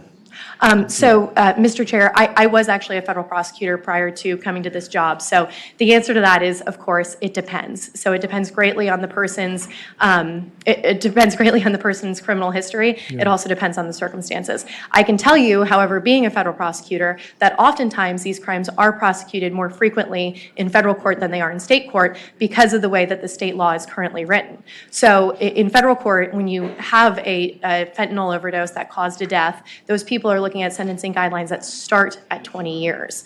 They max out at life. So those federal penalties currently are much, much harsher than they are in the state. So they could be prosecuted in federal court? It's possible, but it depends. Yeah, right. Okay, any further questions? All right, thank you. Next. Thank you. Commonwealth Attorney. Welcome. Good morning, Mr. Chairman. Nathan Green, Commonwealth Attorney for the City of Williamsburg, James City County, here speaking on behalf of the Virginia Association of Commonwealth Attorneys. We do support this bill, and we support this bill both because we recognize that two people are being treated unjustly under current law. One is the friend who brought the drugs into the hotel room and used them with the individual who overdosed. That individual is right now subject to felony murder and all of the punishments that come with felony murder. This bill addresses those individuals. That individual who goes in and just shares the drugs with the individual who overdosed is now capped out at a Class 5 felony as opposed to felony murder. The individual who sold the drugs and then walked away, who would not be in a position to make a phone call to 911, who would not be in a position to help out the friend as they're overdosing, they walk away scot-free unless we prove that they distribute the drugs, and then they get a midpoint of 1 year on the sentencing guidelines, which we are embracing more and more. This body just recently passed a bill that if the judge was to exceed those guidelines, they need to adequately explain that step above. Not sure what the explanation would be here that would meet the adequacy requirement. This bill addresses both the under-prosecuted drug dealer kingpin and the over-prosecuted individual who's in the room and just sharing the drugs. They could be prosecuted in federal court, but with a stiffer sentence. I apologize, Mr. Chairman. I'm a Virginia prosecutor focusing on Virginia law. I really don't know federal law that well. All right, okay. But the problem I'm having with the bill is proximate cause. Anyway, okay. Anybody oppose the bill? Who is anybody here to speak against the bill? I'm sorry. Mr. Chairman. Senator McDougal?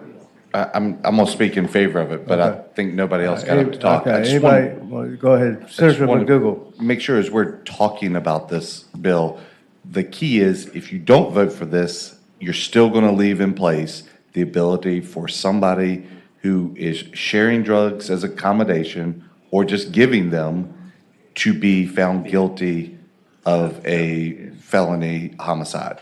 If you vote for this bill, you'll reduce the penalty on them substantially. So you can leave it as felony homicide the way it is today, and people are being prosecuted for that today, or you can reduce the penalty on them. That's one of the significant choices of this bill, in addition to making sure the distributor is culpable for felony homicide. Mr. Chairman. Yeah, Senator Surville. Surville. You know, I don't minimize the effects of fentanyl on our society and the spread of it. I mean, I first came into contact with fentanyl in a child custody case I had actually about 20 years ago, and learned all about it back then. And it's clearly gotten a lot cheaper, and it's out there a lot more. But as we've talked about repeatedly in this committee, what prevents behavior, what changes human behavior, what is the likelihood of getting caught and the certainty of being punished. It's not adding a whole bunch of new penalties and consequences to things. The quantum of punishment has repeatedly been shown in all kinds of studies not to deter behavior. We're talking about people who are addicts here. We're not talking about behavior where a lot of people have a lot more sort of, I'd say, personal agency in the issue. Number one. Number two, we just passed a bill this session to make the possession and distribution of fentanyl a weapon of terror. I think I was one of 2 senators voting no on that, but it's on your way, and I'm sure you guys are going to pass it. The governor will probably have a big signing ceremony about it, and that makes the distribution of fentanyl a Class 4 felony.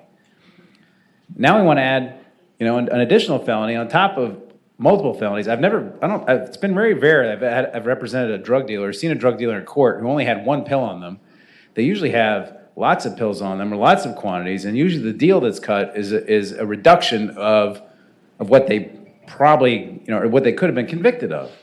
And the prosecutor usually has plenty of discretion to fashion some kind of a plea deal that could result in any kind of range of sentence. I mean, sometimes it's decades and decades and decades, and they bring it down. I mean, so from my perspective, this, continue to add these consequences. It's all reminiscent of what we went through back in the 1990s with regard to crack. And we all saw where that brought us. We're dialing all that back now. And that's where I worry we're headed. It doesn't seem to me that the government lacks the tools to go after the people on this. We have other problems, and I understand people crying out, and they feel like this is a solution to it. But I don't think this is a solution, Mr. Chairman, and I would hope we would treat this the same way we treated the last one. Okay, anybody else want to speak? Anybody wants to stand up to speak against the bill? Or not? Okay, is there a motion? It has a $355,000 fiscal impact. And we've got that in our budget. Is there motion to pass the bill by indefinitely? All in favor of the motion? Yeah. Go ahead. Senator Stewart.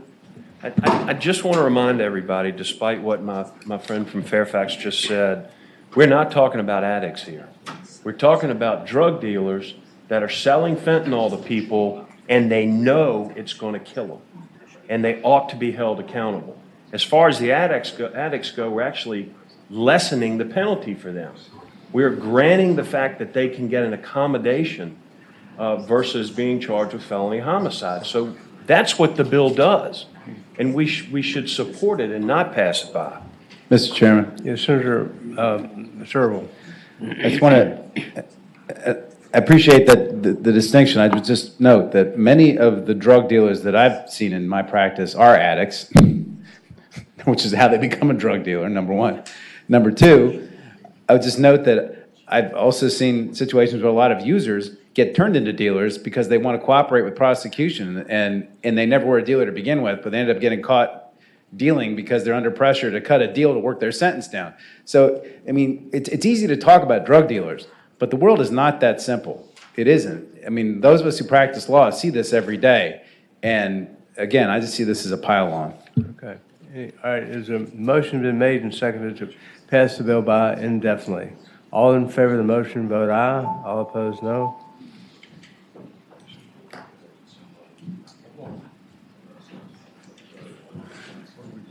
Senator Morrissey? Vote yes.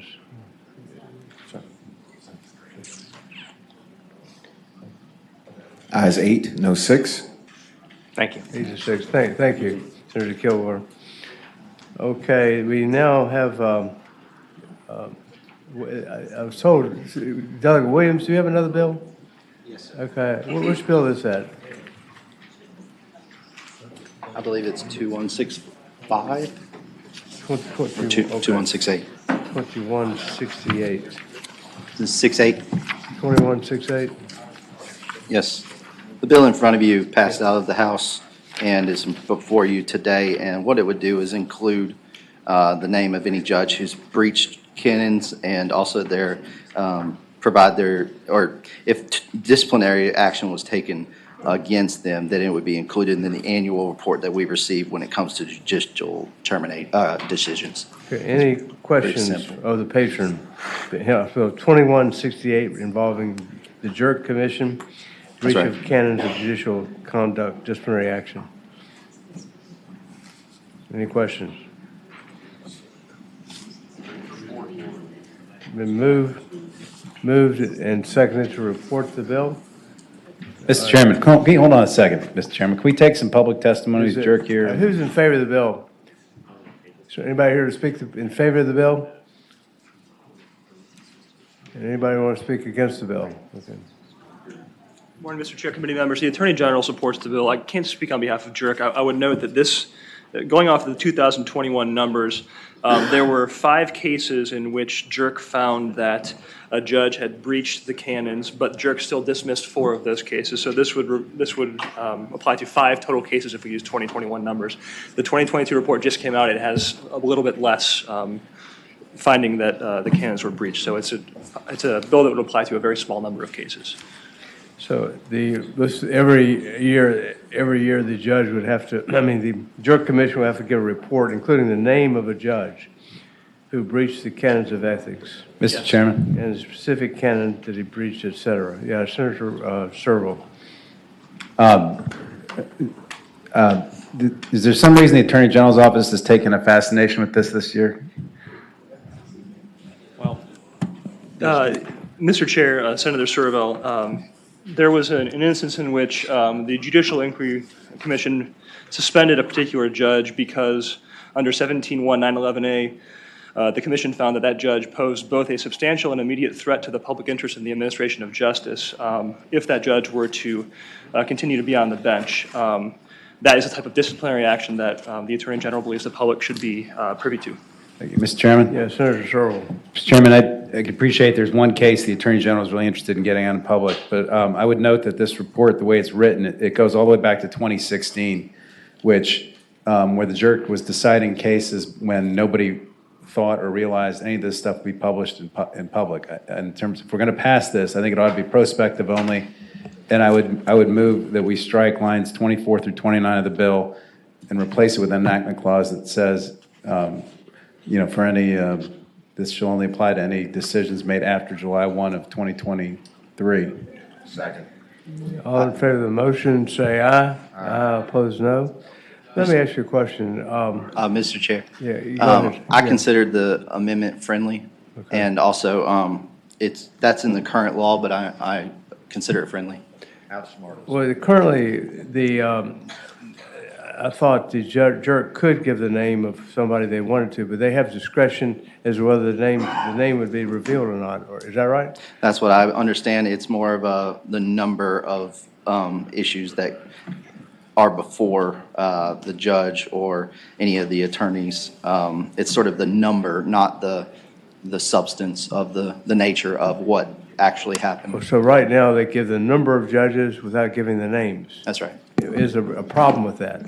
Yeah, so basically what you would want to know, I think it cut both ways. If you're a judge who might have had some sort of piddly thing happen that is found to be, sort of malicious by the person bringing the complaint, then you want to be able to show that this wasn't something that I am, disappointed about or whatever.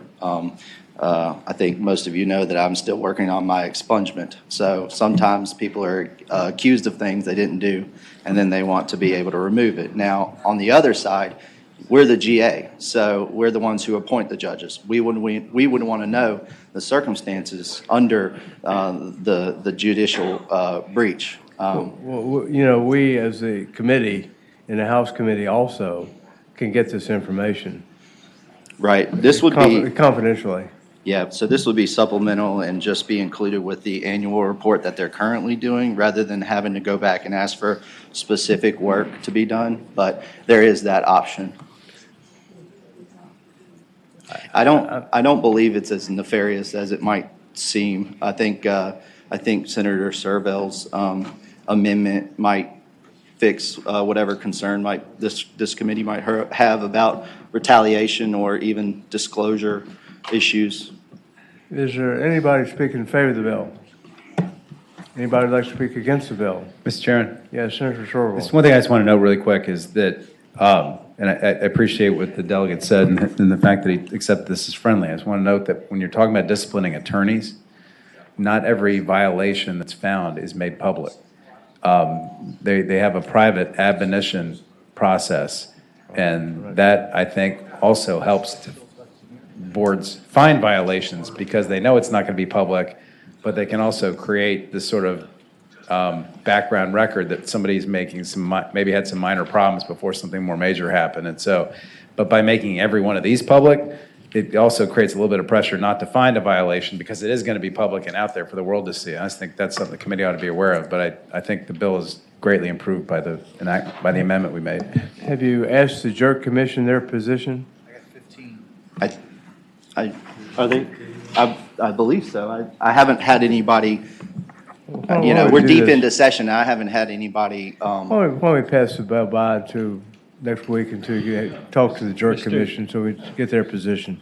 Mr. Chairman. Okay, yeah. The Jerk Commission, I don't think is going to weigh into this.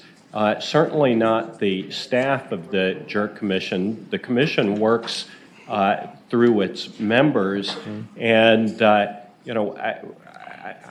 certainly appreciate what Senator Servel is suggesting about de minimis violations, but I also trust our members, and I think we can exercise that kind of judgment to differentiate between de minimis violations that represent an effort to help a judge versus something that is disqualifying. So, I think that this bill is good, and I trust the members of the Judicial Inquiry and Review Commission. I mean, we elect them, and I think, they're going to do their job. I'd like to get some more feedback, frankly. Mr. Chair, can Yeah, Senator Williams, Delegate Williams, go ahead.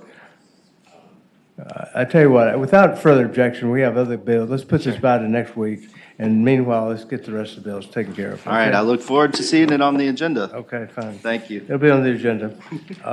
Where are we next? Who's next? Let's see here. Page 6, Jeff Campbell. Delegate Campbell, 1672. Delegate Campbell, how's everybody in Marion? They were very good when I left early this morning. Okay, to come here. Mr. Mr. Chairman, how are you? Yeah, you got two bills. Actually, I think I've got 4 on the docket. One, I think, was a carryover from last week. I'm sorry? Mr. Chair, House Bill 1672. Okay. Let me tell you what the issue is. This is a bill that actually has been brought to us through the administration. What the problem it's trying to solve is there seems to be a problem with respect to proper detection and investigation of crime, with respect to being able to engage persons that might be suspected to be involved in that crime. Okay. As many of you are aware, under Terry v. Ohio, in order for a law enforcement officer to have the ability to question someone who they may suspicion is involved in the crime, they must find facts that would give rise to an articulable reasonable suspicion. The bill, as it was originally drafted, provided that someone who failed to engage in that was subject to a Class 3 misdemeanor. The standard in the original drafted bill was legal when the officer had legal justification. I was concerned about the constitutionality of that. We've amended the bill to provide that when an officer has reasonable articulable suspicion that the person who is the subject of the detention might be involved in the criminality, that they are subject to investigatory detention. Failure to commit to comply with the same would result in them being subject to being charged with a Class 3 misdemeanor. Good policy reasons why we want to see this, and obviously that is that we want our law enforcement to be able to have the proper tools in their toolbox to be able to investigate crime, make a determination whether someone might have information or might be involved in the crime for proper prosecution. What's wrong with charging somebody with resisting arrest? So under Virginia law currently, for someone to be subject to an obstruction charge or resisting arrest, they must actually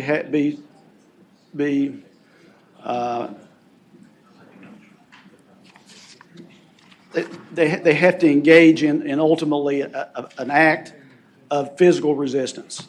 Just walking away from an investigation from an officer when being questioned does not give rise to an obstruction charge under Virginia law. You know, under the Fourth Amendment, you have the right to walk away. And Mr. Chairman, I agree with you, and under the bill as amended, you still would. Yeah, Senator Stewart. Mr. Chair. Delegate Campbell, I'm just curious, doing a little bit of work in this arena. If this bill Speak passed, up, Senator Stewart. if this bill passed, would the individual now be considered in custody and have to give that defendant Miranda warnings, which pretty much thwarts the ability that the police have to do that sort of initial investigation without giving Miranda? Mr. Chairman, Senator Stewart, I would respond to you that that's not the case, that actually the way we've amended the bill, it effectively codifies the obligations and the rights set forth in Terry v. Ohio and its progeny. So ultimately, someone who was a subject of a detention for investigative purposes, they would have no further obligation to give any information for that matter. But what it does do is it gives law enforcement the security of knowing that they have the ability to continue forward and try to gain that information by detaining that individual. Mr. Chairman. Yeah, Senator Stewart. And just help me with this, because I just want to make sure we don't do something that actually hurts the process. My understanding is if a reasonable person would believe that they are in custody, then that's the test. And if an officer orders me to stop, I think a reasonable person would believe that they're in custody. I don't know the answer, but I just want to make sure that you've thought through this, because that if now every time you do that temporary detention, but the individual has no right to leave, you have to Mirandize them, or everything else is fruit of the poisonous tree after that. So again, Mr. Chair, Senator Stewart, I would respond that there is under the bill as amended, there is no custodial detention taking place. It simply gives the officers the tool to be able to engage that individual. If the individual chooses under the rights enumerated to them in Terry v. Ohio simply to not give that information or to walk away, under the bill as amended, they simply would be able to continue to do so. Mr. Chair. Yeah, Senator Voisko. Thank you, Mr. Chair. When we, Mr. Delegate Campbell, when we heard this Senate version of this bill, we had a pretty robust conversation. One of the questions that I asked was, would this affect a group of teenage boys who might be in a park together and there was a rape in the proximity, if they were to flee, would they be then in violation if this were to be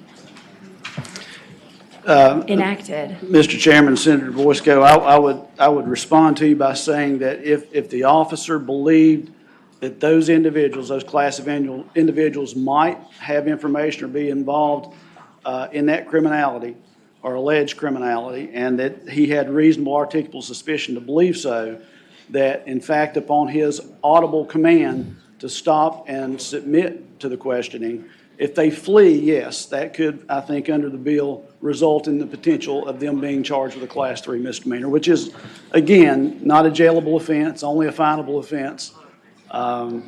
Mr. Chair. Senator Boysko? So a group of teenagers who really don't understand what's going on and are afraid could then be in violation for simply trying to get away from a situation that they are finding scary. And I just look at the Central Park Five in New York, where that group of kids were incarcerated for years. That's a concern to me, and I think it is for a lot of us. Any other questions? Senator Delegate, isn't it a fact, though, you're trying to expand the Terry stop concept? Is that what you're trying to do? I would submit to you, Mr. Chairman, members of the committee, we're not trying, the bill as amended, I'm not trying to expand the Terry stop concept. I'm simply trying to codify what it would do with respect to ultimately these types of situations. You're violating the Fourth Amendment. You're right, have the right to walk away. Yes, Senator Morsi? Here's the problem that I see, Delegate, and I'm going to give you an opportunity to change my mind. If you look at the line, you're mixing the reasonable articulable suspicion of the officer with what has been decades of understanding in the legal community, reasonable articulable suspicion as enunciated in Terry, and that is reasonable articulable suspicion to believe that there is criminal activity afoot. We are now conflating that concept, reasonable articulable suspicion to believe that criminal activity is afoot, which you now can stop the person, to reasonable articulable suspicion on the part of the officer to detain the person. And by doing that, we do exactly what Senator Boysko is concerned about. You are allowing the stop, detention, and prosecution and conviction for what is, for decades, we've allowed people to do. You can walk away from an officer, okay, unless two things: that officer believes that there is criminal activity afoot, has reasonable articulable suspicion or probable cause. We're changing that. That's the problem with this bill. Change my mind if you can. Go ahead, Delegate Campbell. Mr. Chairman, Senator Morsi, I would submit to you that I don't think we are. I think ultimately here, you still, an absolute defense to the case, a charge of a Class 3 misdemeanor would ultimately be that there was a lack of reasonable articulable suspicion by the officer to engage in the detention to begin with. Okay. I think you still retain that ability to make a defense under that scenario. I think ultimately, again, you retain the rights if the educated, and I realize Senator Boysko's concerns, but if the educated defendant knows what their rights are, they're going to walk away probably anyway. But I don't think we're expanding, again, I don't think we're expanding Terry v. Ohio in any way. I think what we are doing is adding a Class 3 misdemeanor for someone simply to refuse to engage the officer by simply running away after an audible command to stop and submit to the detention. The question is, does the officer have the right to demand you to do anything unless you've violated the law? Without reasonable articulable suspicion under Terry v. Ohio, or as it's stated in the amended bill, I would submit to you no. He probably does not. Articulable suspicion just gives you the right to stop somebody and say, what's going on? And check to see whether or not they're carrying a gun to protect the officer. But the person can say, I'm fine, nothing's going on. He doesn't have a gun, he can walk away. That's a Fourth Amendment issue. Senator Stewart? Yeah. Anybody want to speak in favor of the bill? Go ahead. Good morning, Mr. Chair. My name is Maggie Cleary. I'm the Deputy Secretary of Public Safety and Homeland Security. The administration supports this bill. I will merely point out that the only thing this bill does is it makes it a Class 3 misdemeanor to flee from a Terry stop. This is in fact the law in many other states in the nation. And in fact, it makes it, as the delegate pointed out, a Class 3 misdemeanor. So when you're talking about resisting arrest, that is a Class 1 misdemeanor. That is a jailable offense. Class 3 misdemeanor is fine only. So Mr. Chair, in the presentation that, or the question that Senator Boysko asked about whether these people who are fleeing, I think that the delegate did a great job in response in saying that if there is reasonable articulable suspicion, which is the exact language that's used in Terry and that's used in this bill, in this draft bill, and these people run from law enforcement, then there is a possibility they could be charged with this Class 3, which would be a fine. Now, if the officer says you are under arrest and they are afraid and they flee, they can go to jail for that. Under this legislation, they cannot go to jail. We support this. Thank you. This is not you said this is not an arrest. Mr. Chairman. Okay, the officer says stop, right? Okay, yeah, Chair. Senator Stewart, go ahead. And you knew I was going to ask the same question. You being a young federal prosecutor, you studied this law more recently than I have. But the whole point of a Terry stop is so that the officer can do a temporary detention investigation, ask a few questions to determine what course they take next. But if in fact the officer says stop, that is a seizure. And under the reasonable person standard, if a reasonable person believed they were in custody, the officer has to give Miranda warnings. Would this not now create a situation where you would have to give those individuals Miranda warnings? Mr. Chair, Senator Stewart, it would not. So in the case of Terry v. Ohio, what happened was, and I don't want to school you on Supreme Court history or precedent, but what I remember from the case when I was in law school is that there was an investigation of a robbery that took place on a street.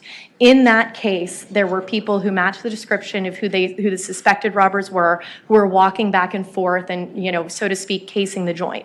At that time, police officers went up and approached them. At that time, the Supreme Court determined that it was fine for them to pat them down. In the case that you presented, Mr. Chair and Senator Stewart, I believe that if an officer said, stop, you're under arrest, and they flee, then that's resisting detention. That's a Class 1 misdemeanor. Then they are in custody. If police are having an encounter where they approach somebody who they have reasonable articulable suspicion is about to commit a crime, and they don't say stop, they don't say you're under arrest, and that person takes off running, then if this bill is reported, then the person who takes off running cannot be charged with a Class 1 misdemeanor. Currently, they can't be charged with anything, but they could now be charged with a Class 3 misdemeanor or a fine. Yeah, all right. Senator Morrissey, anybody have any further questions? Anybody No, speak thank against you. the bill? Thank you.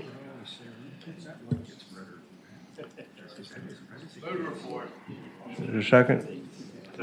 Is there a motion to pass the bill by indefinitely?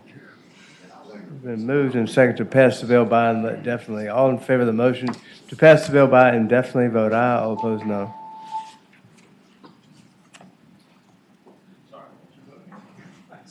Ayes 9, no 6. Okay. Thank you, Delegate Campbell. We have another one? Mr. Chair, I do. I think House Bill 1549. Okay. 1549. Mr. Chair, this is a bill that I actually carried last year. It was, with my consent, was tabled last year. And the reason that we tabled it was because of the concern over some confusion with regard to the standard of the income determination with respect to child support, which parent, which income history would be used. What this bill simply will do is it'll provide in cases in which you have a wrongful death action, in which a tortfeasor committed a homicide, committed a DUI that led to the death of a parent of a child, would allow the custodian of that child to thereafter make a petition with the court for a child support award. This is legislation that's been introduced in several states across the country, and I think it's most recently been adopted in Tennessee. There's good public policy reasons why we would want to do this, obviously, notwithstanding the deterrence effect on engaging in DUI. You know, I don't know how many of you have had this situation before. I've had it happen actually twice in my career, in which we've had a parent of a child get killed as a result of a DUI. Unfortunately, there was not enough insurance coverage there to adequately provide for the financial needs of the child throughout the duration of their childhood. And, you know, there was no recourse for the family, and it led to a situation where they became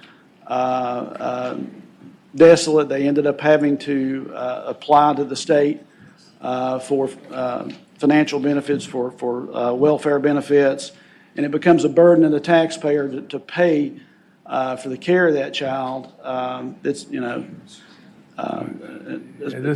just not a good public policy. This is identical to Senator DeSteff's bill? I'm not, again, Mr. Chair, it's very similar. This bill does have the addition of one other DUI section, but other than that, it's the exact same as Senator DeSteff's bill, which was, I would note, PBI'd by this committee 14-0. Okay. Anybody want to speak in favor of the bill? Anybody want to speak against the bill? Is there a motion? Motion to pass the bill by indefinitely. Is there a second? It's moved and seconded that the bill be passed by indefinitely. All in favor of the bill being passed by indefinitely, vote aye. All opposed, no.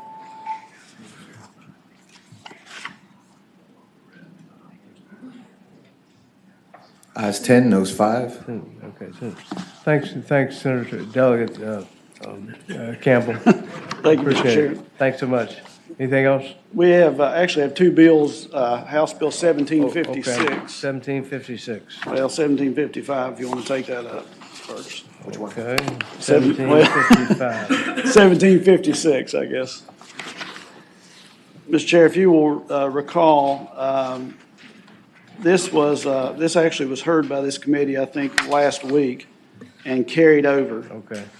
And the purpose of this bill is to try to provide for some sort of methodology by which a person who is subject to an attorney-issued subpoena can be released. Okay. The Boyd Graves Conference? It is. And you have an amendment to 1756. Is there a motion to adopt the amendment? Yeah, the amendment, Mr. Chair, members of the committee would just simply provide that the clerk's office would also have to get notice of the release. Okay. Is a motion to adopt the Mr. Chair, amendment. before we do that. Yeah.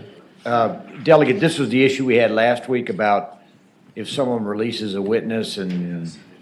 Correct. Yeah, okay. And I think the issue that I had was if someone subpoenas a witness and then they release them on the eve of trial, whether or not the other side can rely on that or how they recover from that. Does this deal with that? It does, Senator Peterson. Yes. How?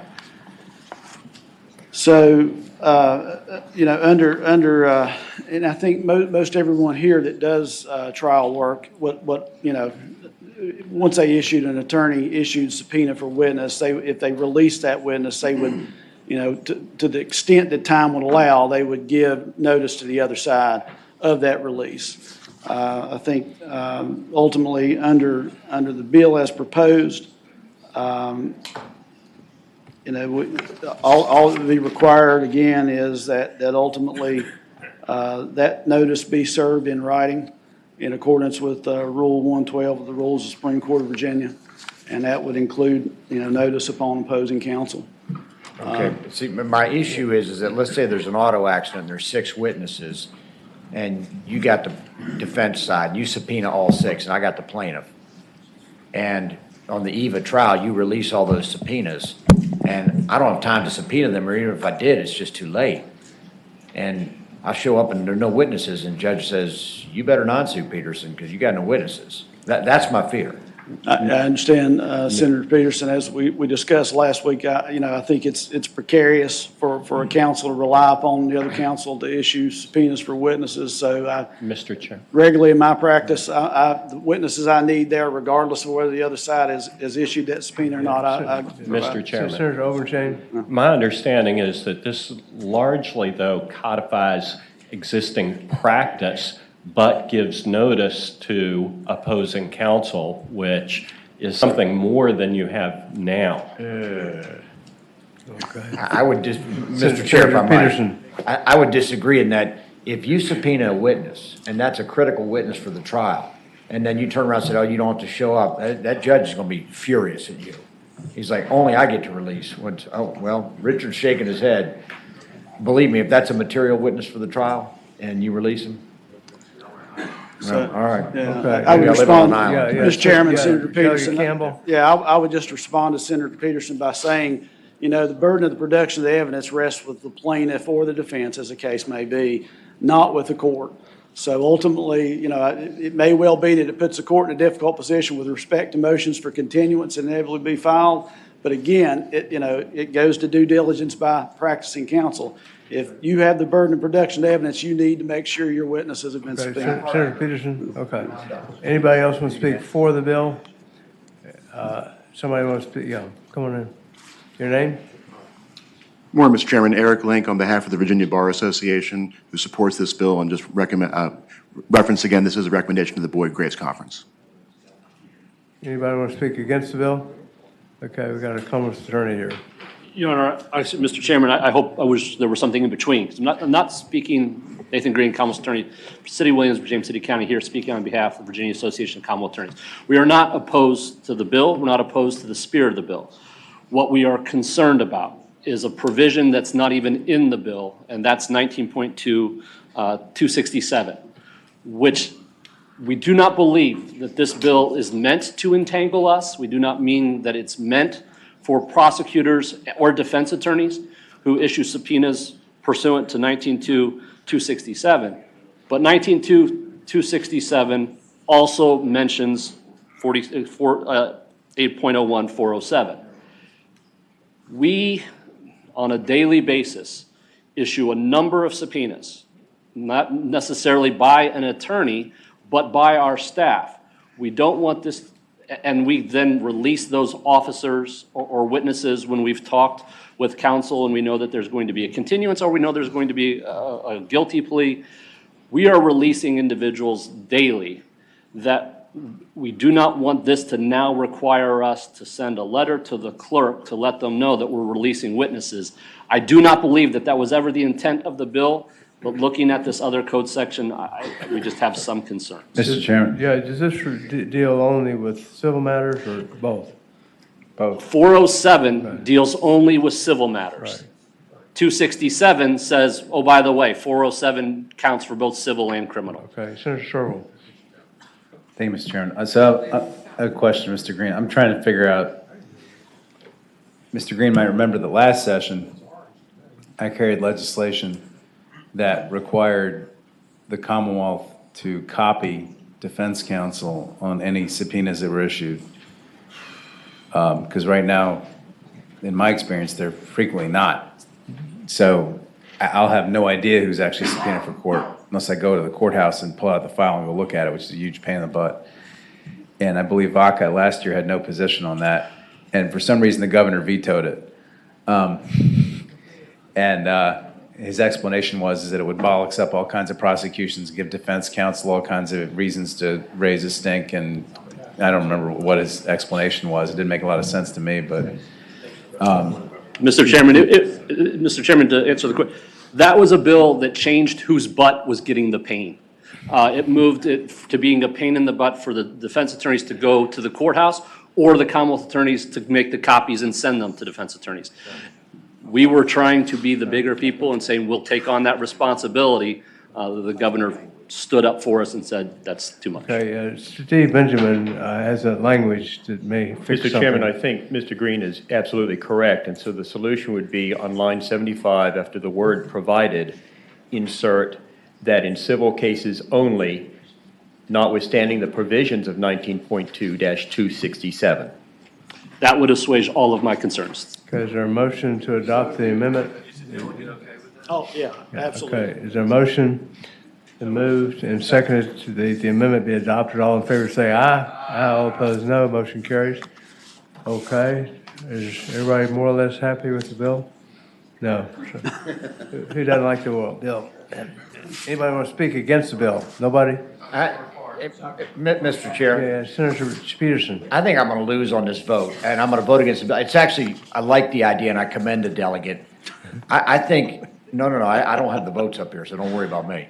I'm warning people that practice law. If you need to have a witness at a trial, you better put your own subpoena on that person.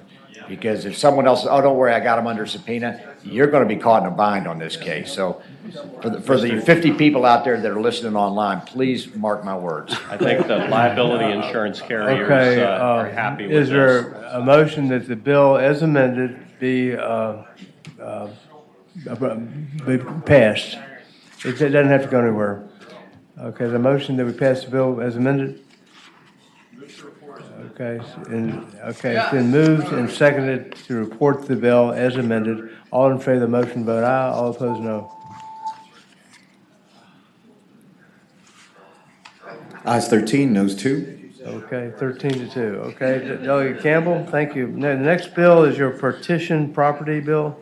Yes, Mr. Chairman, House Bill 1755. Okay, it's a Boyd Graves Conference bill too. No, I don't believe so. Mr. Chairman, what this bill will essentially do is it will set forth within the code certain enumerated factors that the court should consider when making partitions in kind with respect to real property partition suits. In addition to that, it'll also allow for the court to appoint an attorney representing one of the parties as the special commissioner to make disposition of that property, so long as there's no objection by any other party to the property, to the proceeding. In addition to that, it will also allow for the collection of attorney's fees and costs with respect to the same. The bill doesn't, none of the enumerated factors, to the best of my ability to be able to research this, or anything that the court doesn't already consider when making partitions in kind. Anybody want to speak, any questions of the patron? Anybody want to speak in favor of the bill, Virginia Bar Association? Yeah, come on. Anything you want to say about it? You just like the bill, okay. Anybody want to speak against the bill? Okay, is there a motion? It's been moved, and is there a second? Second to report the bill. All in favor of the bill, vote aye. All opposed, no. Wow. Ayes 15, no 0. Yeah, you take just, a photo. The bill is passed. Thank you very much. Yeah, quickly. Campbell. Mr. Chairman, that wraps me up, I believe. Thank you. Okay, thank you very much. Okay, moving on. Who's the next person? Delegate Glass. Delegate Glass, I think it's not here, but it looks to me like this is identical to a Pike bill, and if it's not identical, we can move to conform it. And it has to go to finance. It's a bill that we passed out of here this year, 14-0. Okay. It's 2063. Does it need to be conformed, Charles? It's similar to 1144. That's correct, Mr. Chair. Okay, yeah. Is there a motion to conform? So moved. House Bill 2063 to Senator McCulloch's Bill 1144. All in favor of the motion say aye. Aye. Opposed, no. And re-refer to finance. Been moved and seconded to report and re-refer the substitute to finance. All in favor of the motion, vote aye. All opposed, no. Motion carries. Ayes 15, no 0. Okay, thank you. Now, next one, which one? 2317 from 2317. Delegate Williams Graves. Delegate Williams Graves. And that's a bill that is similar to Senator Spruill's. And Senator Spruill 789 increases the jury allowance from $30 to $50 a day. And are there any differences in the bills? Mr. Chair, so Senator Spruill's increased it to $100. Delegate Williams Graves increased it to 50. That's the difference in the bills. So there's a motion, one motion to conform the bill, Delegate Williams Graves' bill to Senator Spruill's bill. So Okay. I made the motion to do that. Okay, second. All in favor of the motion, say aye. All opposed, no. I move to report and re-refer to finance. Okay, say, is there a second? All in favor of the motion to report and re-refer to finance, House Bill 2317. Vote aye, all opposed, no. Ayes 15, no zero. Okay. So 1647, House Bill Anderson, civil cause of action, sexual abuse, person of authority. Good morning. Members, 1647 gives victims of sexual assault 5 additional years if the abuser is someone in a person of authority over their lives, than someone who would have sexual abuse from somebody else. So easiest way to explain this bill is if someone were to go out and sexually abuse a stranger, that person has 10 years under the code. If a pastor were to do this or a therapist were to do this, the victim needs more time to decompress if they're in a high control group. This gives them 5 additional years. I work in this space and I can tell you that especially victims in high control groups need more time to decompress and get out of the situation. And this just extends 5 more years and creates a specific cause for that effect. Mr. Chair, Yes, sir, the language that concerns me is on line 55, 56. Person of authority means a person in a position of trust having influence over the victim's life. Isn't that broad? I mean, having influence over a person's life, that could be just about anybody, couldn't it? Well, we wanted to make it broad. It could be a teacher, could be a pastor, could be a doctor, could be a variety of people. I didn't want to limit it to specifics, but I will tell you that my intent on this is specifically directed towards clergy, the high control groups, and so I have no problem of redefining that if it were required. But Mr. Chair, I'm not certain how you redefine it, but I'm concerned that a person of authority could be a larger child or a bully. I mean, a person of authority who has an influence over other people could just be just about anybody. Well, it's a position of trust. So it's a position of trust having influence. So this would be generally not just a brother or somebody else, someone who would have a position of trust over that person's life. Okay. Well, currently, what is the statute of limitations? Because at one time, we had made it 20 years. No, sir, it was 2 years forever. The Democrats correctly, I believe, changed that to 10 years in 2020. Actually, it was 20 years. It went to 10 years. I was involved in that. Right. In 2012. That's 2012. That's right. And now this would, if approved, would make it 5 more years to 15 years. Now, maybe you're thinking of child victims. Child victims do get 20 years. But this is directed towards adult victims. Mr. Chair. Is this Senator who? Peake. Well, Senator Peake. This is just adults if you're over 18, Mr. Chair? Yes, sir. All right. Senator Peake. Commit to Mr. Chair, to address Senator Deet's concerns, and I understand the senator's concerns, but I would just point out that, as we've talked about several times, every bill is going to have to be interpreted by somebody at some point, and the court will make it a determination whether or not they were in a position of trust. And then that's what we got our Court of Appeals and then our Supreme Court for. We passed the bills. They got to interpret them, but when we could get into clergy, but then they're going to say, well, is this person actually a clergy? And then that's going to get appealed. So we can't craft these bills so that they are not appealed and considered by somebody else. And I think it's a good idea. And I will point out, it came out unanimous out of the House, and I do have a fantastic chief co-patron, which is unusual. Anybody want to speak in favor of the bill? Delaney. Okay. Anybody want to speak against the bill? Second. Been moved. No testimony. Is anybody on Zoom? On Zoom? No, we don't. Okay, all right. So we have a motion to report the bill. Does it need to go to finance? No. No, There's no okay. finance. All in favor of the motion to report the bill, vote aye. All opposed, no. I have to leave you out there alone. As much as I hate this bill. Ayes 13, noes 2. Thank you. 13 to 2. Thank you very much. Okay, now we move on to Delegate Bell. Who?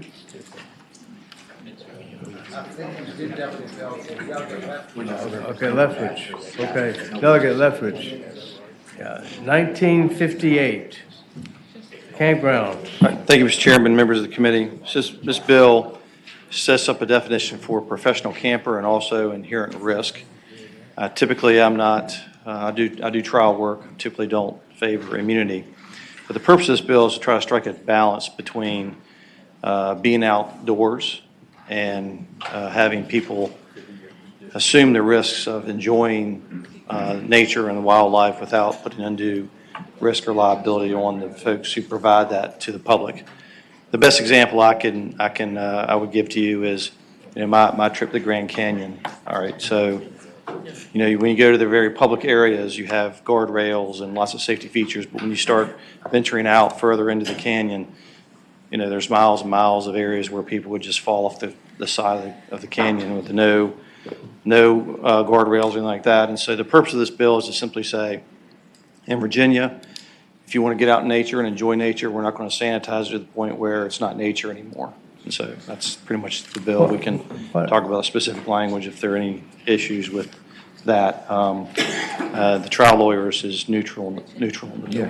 Why would you need any kind of immunity? I mean, outdoors is outdoors. I think that there's been cases where they've been held liable for people who twist their ankle on a trail because there's a hole in it, or they're fishing by the pond and they fall in and drown, and they say you need a lifeguard. This would not be a situation where you have a pool at a campground. That's not an inherent area of nature. That's a form of entertainment you created. I think we had a number of years ago, Massanutten or some outdoor camping system got involved in some kind of lawsuit. What prompted the bill? This came from the Campground Association. Well, is anybody from here? Anybody who wants to speak for it? Because I don't think they need this kind of immunity. I mean, outdoors is outdoors. Mr. I can't Chairman. imagine somebody bringing a suit because they twisted their leg or something. Mr. Chairman. Yeah, Senator Peake. This might be a question for legal, but doesn't this come under the recreational use statute that we already have? Don't we have? Is anybody familiar with the recreational use statute? We passed that a few years ago. Oh, it's been in existence for a long, long time. I thought it covered any outdoor activity if you made your land open. Yeah. We got a bunch of criminal lawyers on this panel. So we have somebody who wants to speak in favor of the bill? Yeah, you got a friend of yours that has a green tie. Mr. Chairman, members of the committee, Robert Melvin with the Virginia Restaurant, Lodging, and Travel Association. We support the measure. We've seen several other states have adopted similar measures to this. And, what we're looking to do is essentially take what the state currently does for inherent risk laws pertaining to agritourism and the equestrian industries and apply it also to this other outdoor activity. Why do you need it? Well, we have had instances where we've had individuals that have been staying at campgrounds, especially with the proliferation of guests ever since COVID. It's become proliferation of what? Proliferation of guests staying at campgrounds that previously were not, I guess, familiar with outdoor activities that are now kind of running into some issues. There's been some friction between them and some proprietors of campgrounds, and some of those. One instance that we have of this is an individual that was staying at a campground, private campground out in New Kent, and when they were staying there, they were stayed outside overnight, late into the night, by the campfire, and as they were sitting by the campfire, they got bitten by numerous mosquitoes and threatened to bring litigation against the campground. And so because of mosquitoes? Yes. I know it sounds ridiculous, but I mean, we have had guests make those sorts of threats, They threatened to bring litigation, but they didn't bring litigation, did they? No, they did not. Mr. Chairman. Senator Sturgill. Yeah, Mr. Chairman, I appreciate the fact that people file some lawsuits that don't make a lot of sense sometimes, and that's what courts are for. And there's all kinds of we don't legislate by anecdote here. And I've also seen cases where children went to a campground and were told by the staff at the campground it was a smart idea to cut down a 60-foot oak tree by themselves. And one of them got a new brain out of the deal. And so, these, there's lots of things that happen out there, and we can frame this in terms of we're talking about Yogi Bear Campground or whatever, where somebody pulls in their trailer and parks and pitches a tent or whatever, but the reach of this is way, way, way, way, way beyond that. There's all kinds of risks and activities that can go on. And to me, I'm not clear why we should have a heightened standard of liability for this particular type of activity, which poses some unique threats and risks in and of itself. And if we go down this, almost every single business could make some argument like this, that they have to face lawsuits they don't like and they want a heightened standard. I'm not really clear what's so special about camping it. And I think it's well intended. I just don't see the policy differentiation here.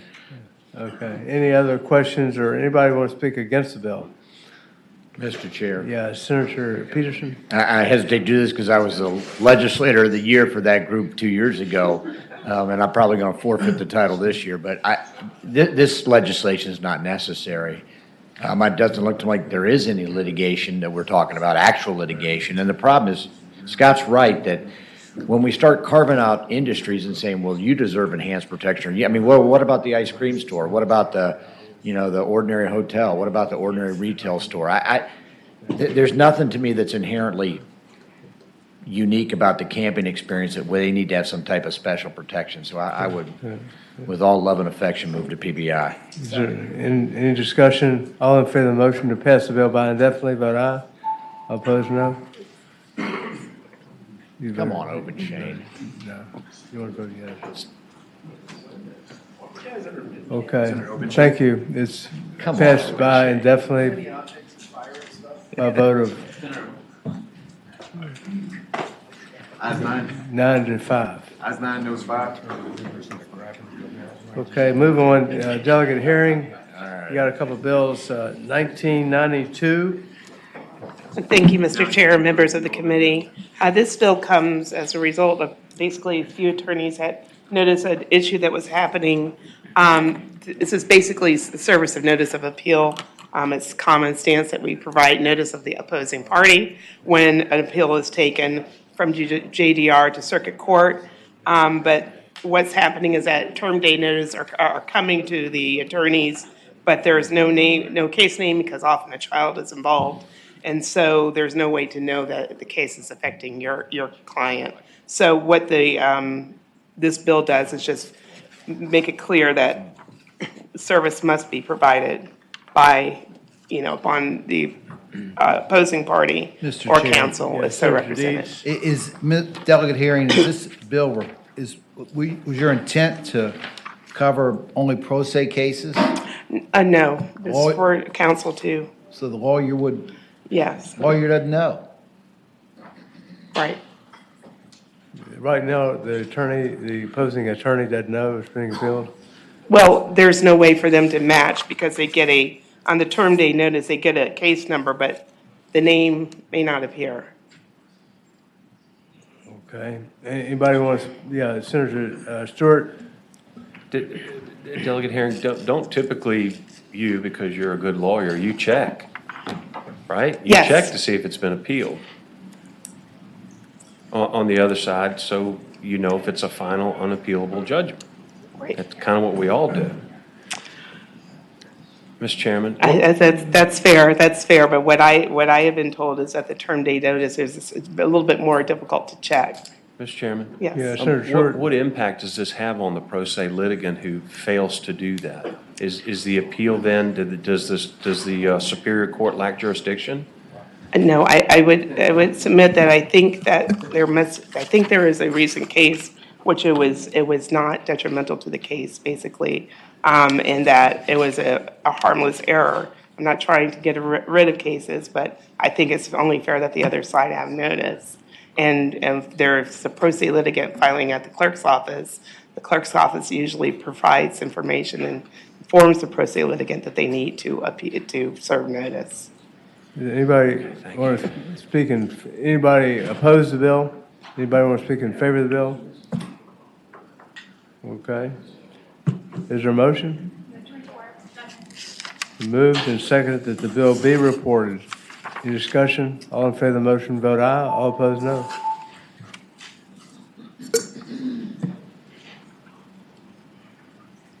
Ayes 15, no zero. Okay, 15-0. Delegate hearing, 1996, House Bill 1996. Thank you, Mr. Chair, members of the committee. This bill deals with the unlawful detainer, eviction notice, and legal process. This bill basically directs the Supreme Court to come up with a plain language form. There are 17 plain language forms that we have, including remedies for garnishment, civil action of garnishment, and this will allow individuals a little bit more clearer, plain language about the process and the impacts and implications, especially for not appearing in the eviction process. What prompted the bill? What prompted the bill was actually, this comes from my city, confusion of individuals. There's legal aid that's sometimes provided in courthouses, but oftentimes the form is confusing and intimidating, quite honestly, unless you're used to looking at them every day like we are. You're not going to be, it's just to allow people to have a little bit more information. Okay. Anybody want to speak in favor of the bill? Coming up. You got somebody behind you. Oh, yes, I'm sorry. Thank you, Mr. Chair. Valerie LaRue from the Virginia Poverty Law Center, and we support this bill. We find that a lot of unrepresented litigants find the forms very confusing, and having good instructions will really help them understand it. Thank you. Thank you. Next.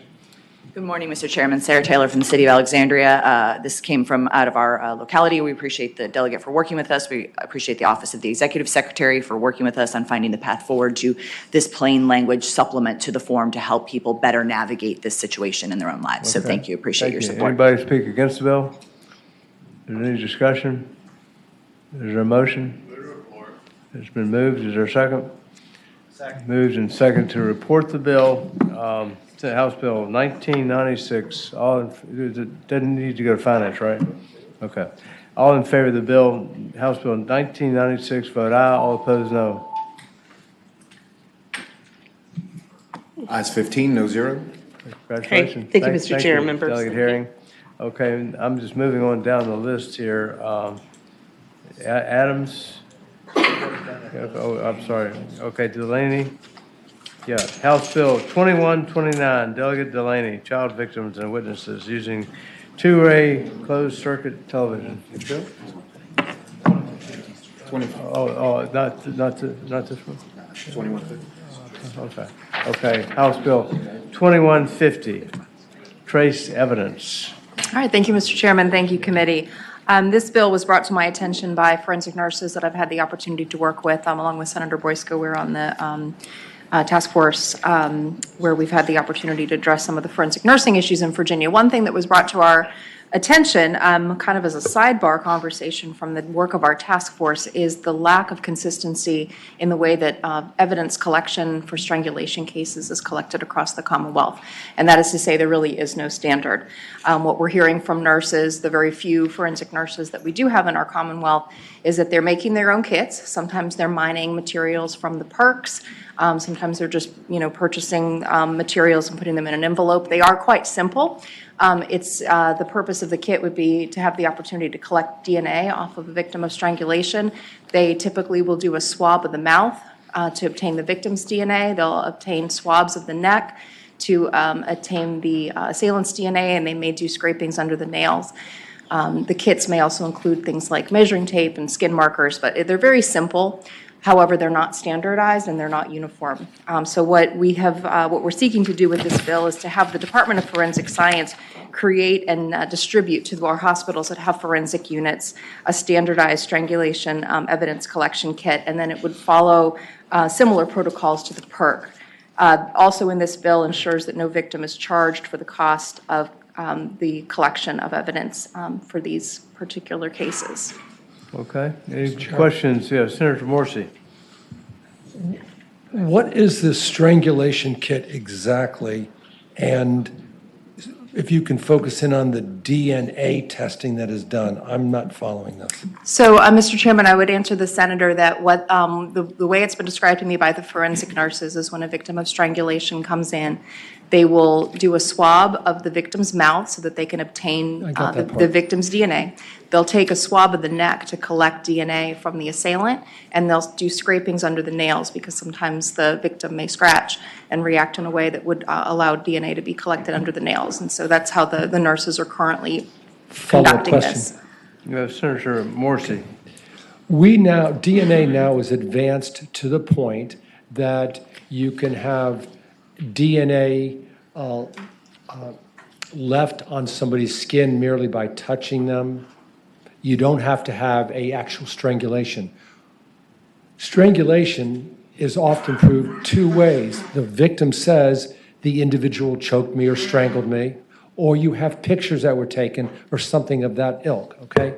But the fact that you have, I'm just trying to get in my head around a kit that determines whether or not strangulation occurred, and the fact that you have DNA follicles left on somebody's body doesn't tell me that a strangulation occurred. So help me focus on this. So, Mr. Chairman, I'd answer the senator that, I'm not a forensic nurse. And so, what I'm hearing is that those who do study this science and are currently working with law enforcement and prosecutors, this is the evidence that they're being asked to collect. And so it is the best practice of forensic nursing. Not being in that field, I can't go into the expertise as to why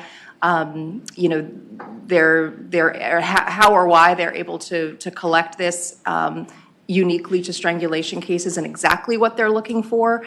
But it is something that is happening in forensic nurses across the Commonwealth, or happening in forensic units across the Commonwealth. It is a practice that is part of their forensic training, and it is conducted in these units across the Commonwealth. And what these nurses are telling me is that the inconsistency in which how it's collected and the fact that victims are sometimes billed for the service is where they would like to see it more streamlined. Mr. Chairman, one final question for staff.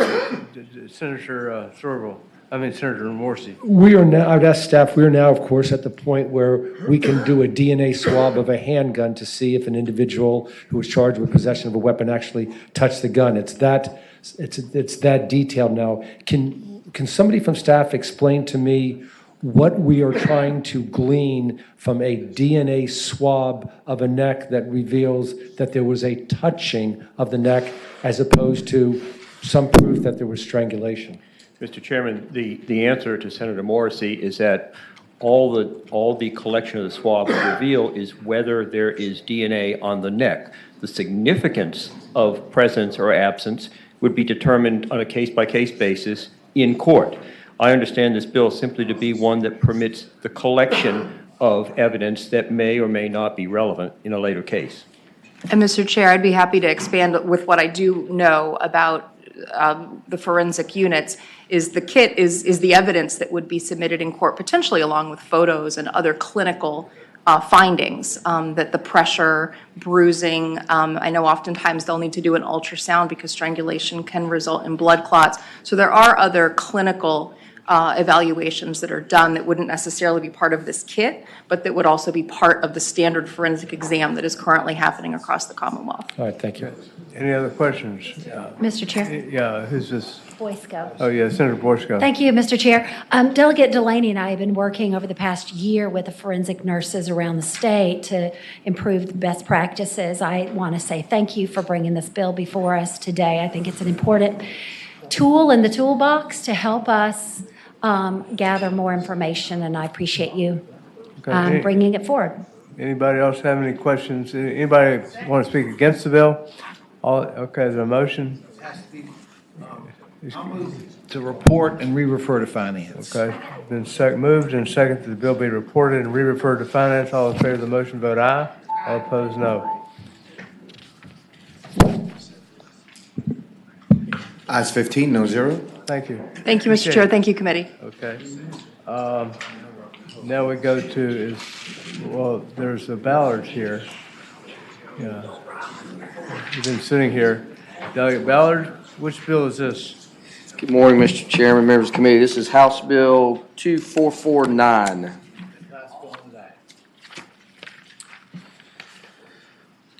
Mr. Chair, members of the committee, 2449 deals with the Virginia Code section related to entry of information into the Virginia Criminal Information Network.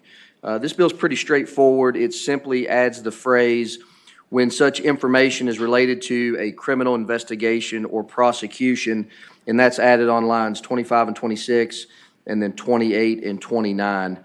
The bottom line, Mr. Chairman, members of the committee, is this allows releasing information on a CHP holder for a bona fide purpose instead of what some people would refer to as a fishing expedition. So with that, happy to take any questions. Any questions? Yes, any questions? Sorry, the LIS is down, so I'm unable to read the text of the bill. Here, Senator Peterson's gave it to me. This amends, I think, a bill we passed, I want to say in 12 or 13, now Congressman Klein, I think, had a bill to make it so you couldn't get concealed weapon permit applications anymore. They used to be public record, now they're not, and we're amending that statute, is that right? Yeah, is that a question? Is that a question? Yes. Okay. Are we amending that statute we passed in like, whatever it was, 12 or 13 to make concealed weapon permit? Yeah, Delegate Ballard?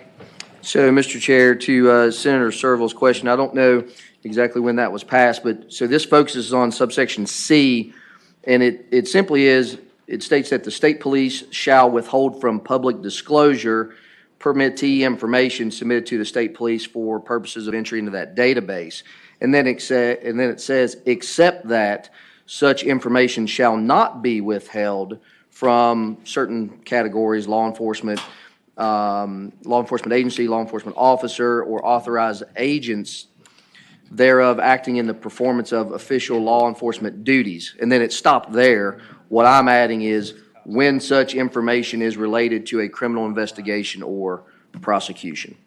And so that appears twice in subsection C. So let me ask you this. Why is it limited to criminal rather than civil, or can it be obtained for civil reasons? Mr. Chair, members of the committee, as this currently reads, it's limited to criminal investigations or prosecutions. So that would not be applicable to civil actions. Let me give a question. Mr. Chairman, Senator Morsi? I'd ask the patron if you would, can you hear me? I would ask the patron if you would consider it a friendly amendment to, on both lines 26 and 28, in front of criminal investigation, insert the word ongoing. Mr. Chairman, Senator Morsi, I would deem that a friendly amendment. I think that would be fine. I'd move that amendment, Mr. Chair. State the amendment again. Certainly. On lines 26 and lines 28, where it says criminal investigation, insert the word ongoing. Ongoing criminal investigation. Okay, ongoing. Is there a second? All in favor of the motion, vote aye. Aye. So we add ongoing. So you couldn't have a, well, I guess it could be a case that's had been going on for 10 years. I guess you could reopen it, I guess. Mr. Chair? Yeah, Senator Serval. Peterson. I have a question for the delegate, and if leaving aside ongoing criminal investigation, let's say a police officer pulls over somebody, or maybe they're looking to speak to someone, and they want to know if that person has a concealed carry license. Now, it's not an ongoing criminal investigation. Maybe they just want to talk to them about anything. Maybe they pulled the car over. Would that be this situation, or would that not be this situation? Mr. Chair, Senator Peterson, I would say no, that would not be this situation. So law enforcement would have access to that database in the situation that you described. Okay. What this section is talking about is releasing information in the database to the public or other law enforcement agencies. Mr. Chairman. Yeah, Senator Serval. Just so I'm clear, I think what this has to do is who gets to see the application. And on the application, you have to answer, like 20 questions about you haven't been convicted of certain felonies and assaulted anybody, you're not a drug addict and all that kind of stuff. And so I get, the reason to look at that, I guess, I don't know why you'd want to look at it if you weren't investigating any kind of an active criminal investigation. Mr. Chair, Senator Servell, I think you're right. I mean, that's some of the information that is contained in that database on the application. Quite frankly, I don't know why law enforcement agencies would want to look at that absent an ongoing criminal investigation. So, I mean, that is part of the purpose of this bill. Okay. All right, any further questions? Is there a motion? Moved and seconded to report as amended. House Bill 2449. All in favor of the motion, vote aye. All opposed, no. You voted no? Ayes 14, noes 1. 14 to 1. Okay, thank you. Thank you, Mr. Ballard. Chairman, members of the committee. Thank you very much. Okay, now Hope, Lopez, Hope, okay. I didn't see you sitting there. You're hiding. Delegate Hope. Thank you, Mr. Chairman. House Bill 2383, and I asked the clerk to report a couple of line amendments. 383. 2383. Oh, I'm Mr. sorry. Chair, House Bill 2383. Okay. the line amendments are on line 24, after appointed, insert pursuant to 64.2-2003. And then on line 25, after respondent, insert the Commissioner of Accounts or Assistant Commissioner of Accounts for the circuit court that has jurisdiction over the guardianship or conservatorship. Okay. All right, explain the bill. Why do you want the bill? Thank you, Mr. Chairman. This is a pretty simple bill. Under current law, when you file a petition for guardianship or conservatorship, the medical information is filed at a confidential addendum. This just adds the financial information to also be filed confidentially. We found that this opens up the door when you put this information publicly for financial exploitation for the incapacitated person. It just makes sense to protect that information. Okay, any questions of the patron? First of all, adopt the amendment. Is there a motion to adopt the amendment? All in favor of the amendment, say aye. Aye. Opposed, no. Motion carries. Okay, we have the bill before us, House Bill 2383, as amended. Is there any questions? Okay, anybody against the bill? There a motion to report the bill as amended. All in favor of the motion, vote aye. All opposed, no. Okay. Senator Serville?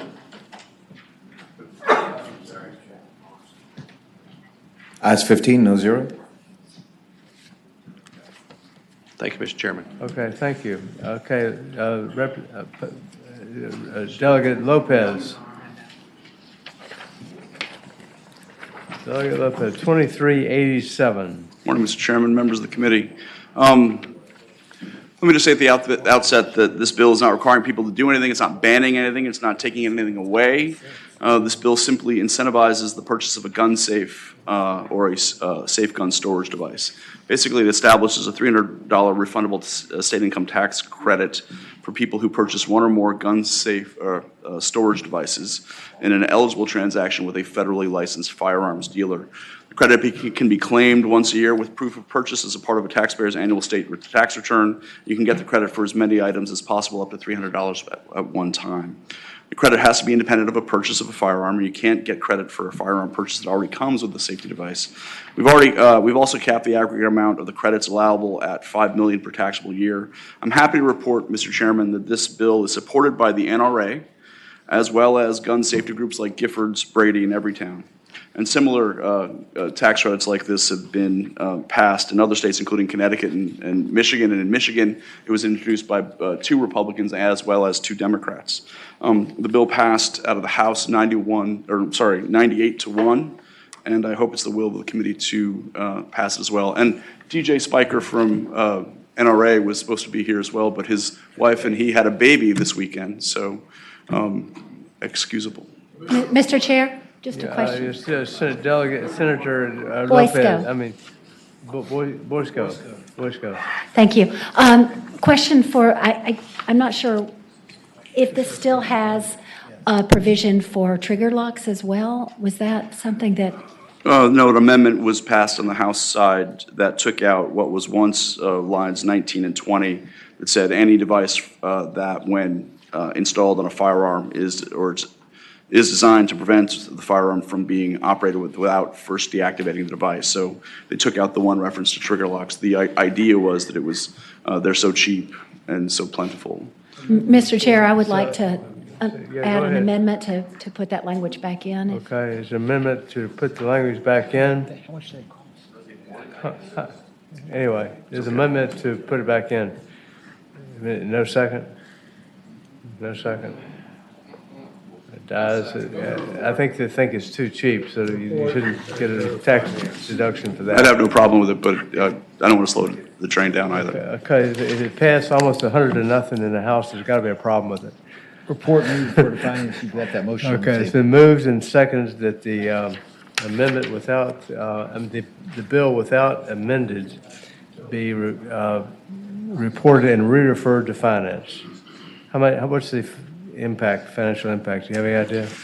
The financial impact was around $267,000 in the first year, Mr. Chairman. $267,068 first year, then $75,000 in each subsequent year. Okay, is there money in the budget? Yes, on the House side, the money has been set aside. The $5 million aggregate's been set Okay. aside. All right, it's been moved and seconded that the bill be reported and re-referred to finance. House Bill 2387. Vote aye if you like the bill, vote no if you don't. Ayes 15, no zero. 15-0. Okay. Thank you, Mr. Chairman. Delegate Watts' bills. Yeah. Who else we have? I can do Oh, Delegate. Delegate Watts. She's right here. I'm sorry, I didn't see you. Delegate Watts. Thank you so much, Mr. Chairman, members of the committee. Sorry I couldn't be here earlier. I have two bills before you, House Bill 2410 and 2411. Taking up first 2411 is straightforward. The fees for court-appointed counsel representing individuals that are being considered, that are in involuntary detention, being considered for a emergency custody order, I just said it backwards, my apologies, has not been increased since 1998. And this brings it in line with the fee that would be given for court-appointed attorney representing misdemeanor cases. Okay. Any questions to the patron? Second. Is there anybody opposed to the bill? Okay, been moved and that the bill be reported and re-referred to finance? Yes. All in favor of the motion, vote aye. All opposed, no. Motion carries. Motion apparently carries. Okay, and 2410 Ayes is... 15, no zero. I'm sorry. Go ahead. Next bill? Yes, thank you. HB 2410 stems from the same situation that we're facing in Fairfax County, where we have over 1 million people, and we, at this point, have only 4 attorneys who are available to do court-appointed work for these hearings. This is a very small step, and it says that the hearings will be held when court is open. Right now, if it's only a full day, so you could have a hearing late into the night. I did accept the concern of the Sheriff's Department, and this would exclude anyone who is not being held in temporary detention. So it may not do much at all, but I think it will underscore our problem that we have in the timely hearings and adequate representation of the individuals in mental crisis. Anybody have any questions? Mr. Chairman. Yeah, Senator Searle. I'm just trying to understand what we're trying to accomplish here. I've done like 3 or 4 of these in my 26 years, and I remember I had one where I think the person got picked up on a Friday night, and Monday was a legal holiday, and the 72 hours expired before they could have the hearing on the Tuesday. Is that what this is trying to fix? And the law already addresses that issue, and this just takes it one step further and says part of a day. But what you just described, it's already suspends the 72 hours. Okay. Anybody, any further questions? Is there anybody opposed to the bill? Is there a motion? Mr. Chairman. Yeah, it's been Mr. Chairman. moved and seconded that the bill be reported. Mr. Chairman. I'm sorry, Senator McDougal, I'm What is sorry. the part of the day accomplished? I don't. What it accomplishes is that as you read it, you have to have these hearings into the night. So the part of the day accomplishes that. It's being read as a full day, meaning 24 hours. Okay. Then moved and seconded that the bill be reported and had it re-referred to finance. Okay, I don't have to do that. Bill moves and seconded the bill be reported. All in favor of the motion, vote aye. All opposed, no. Ayes 15, no zero. Okay, thank you. Dr. I Watts. really appreciate your courtesy. Have Thank any other you. bills before us? No more bills before us.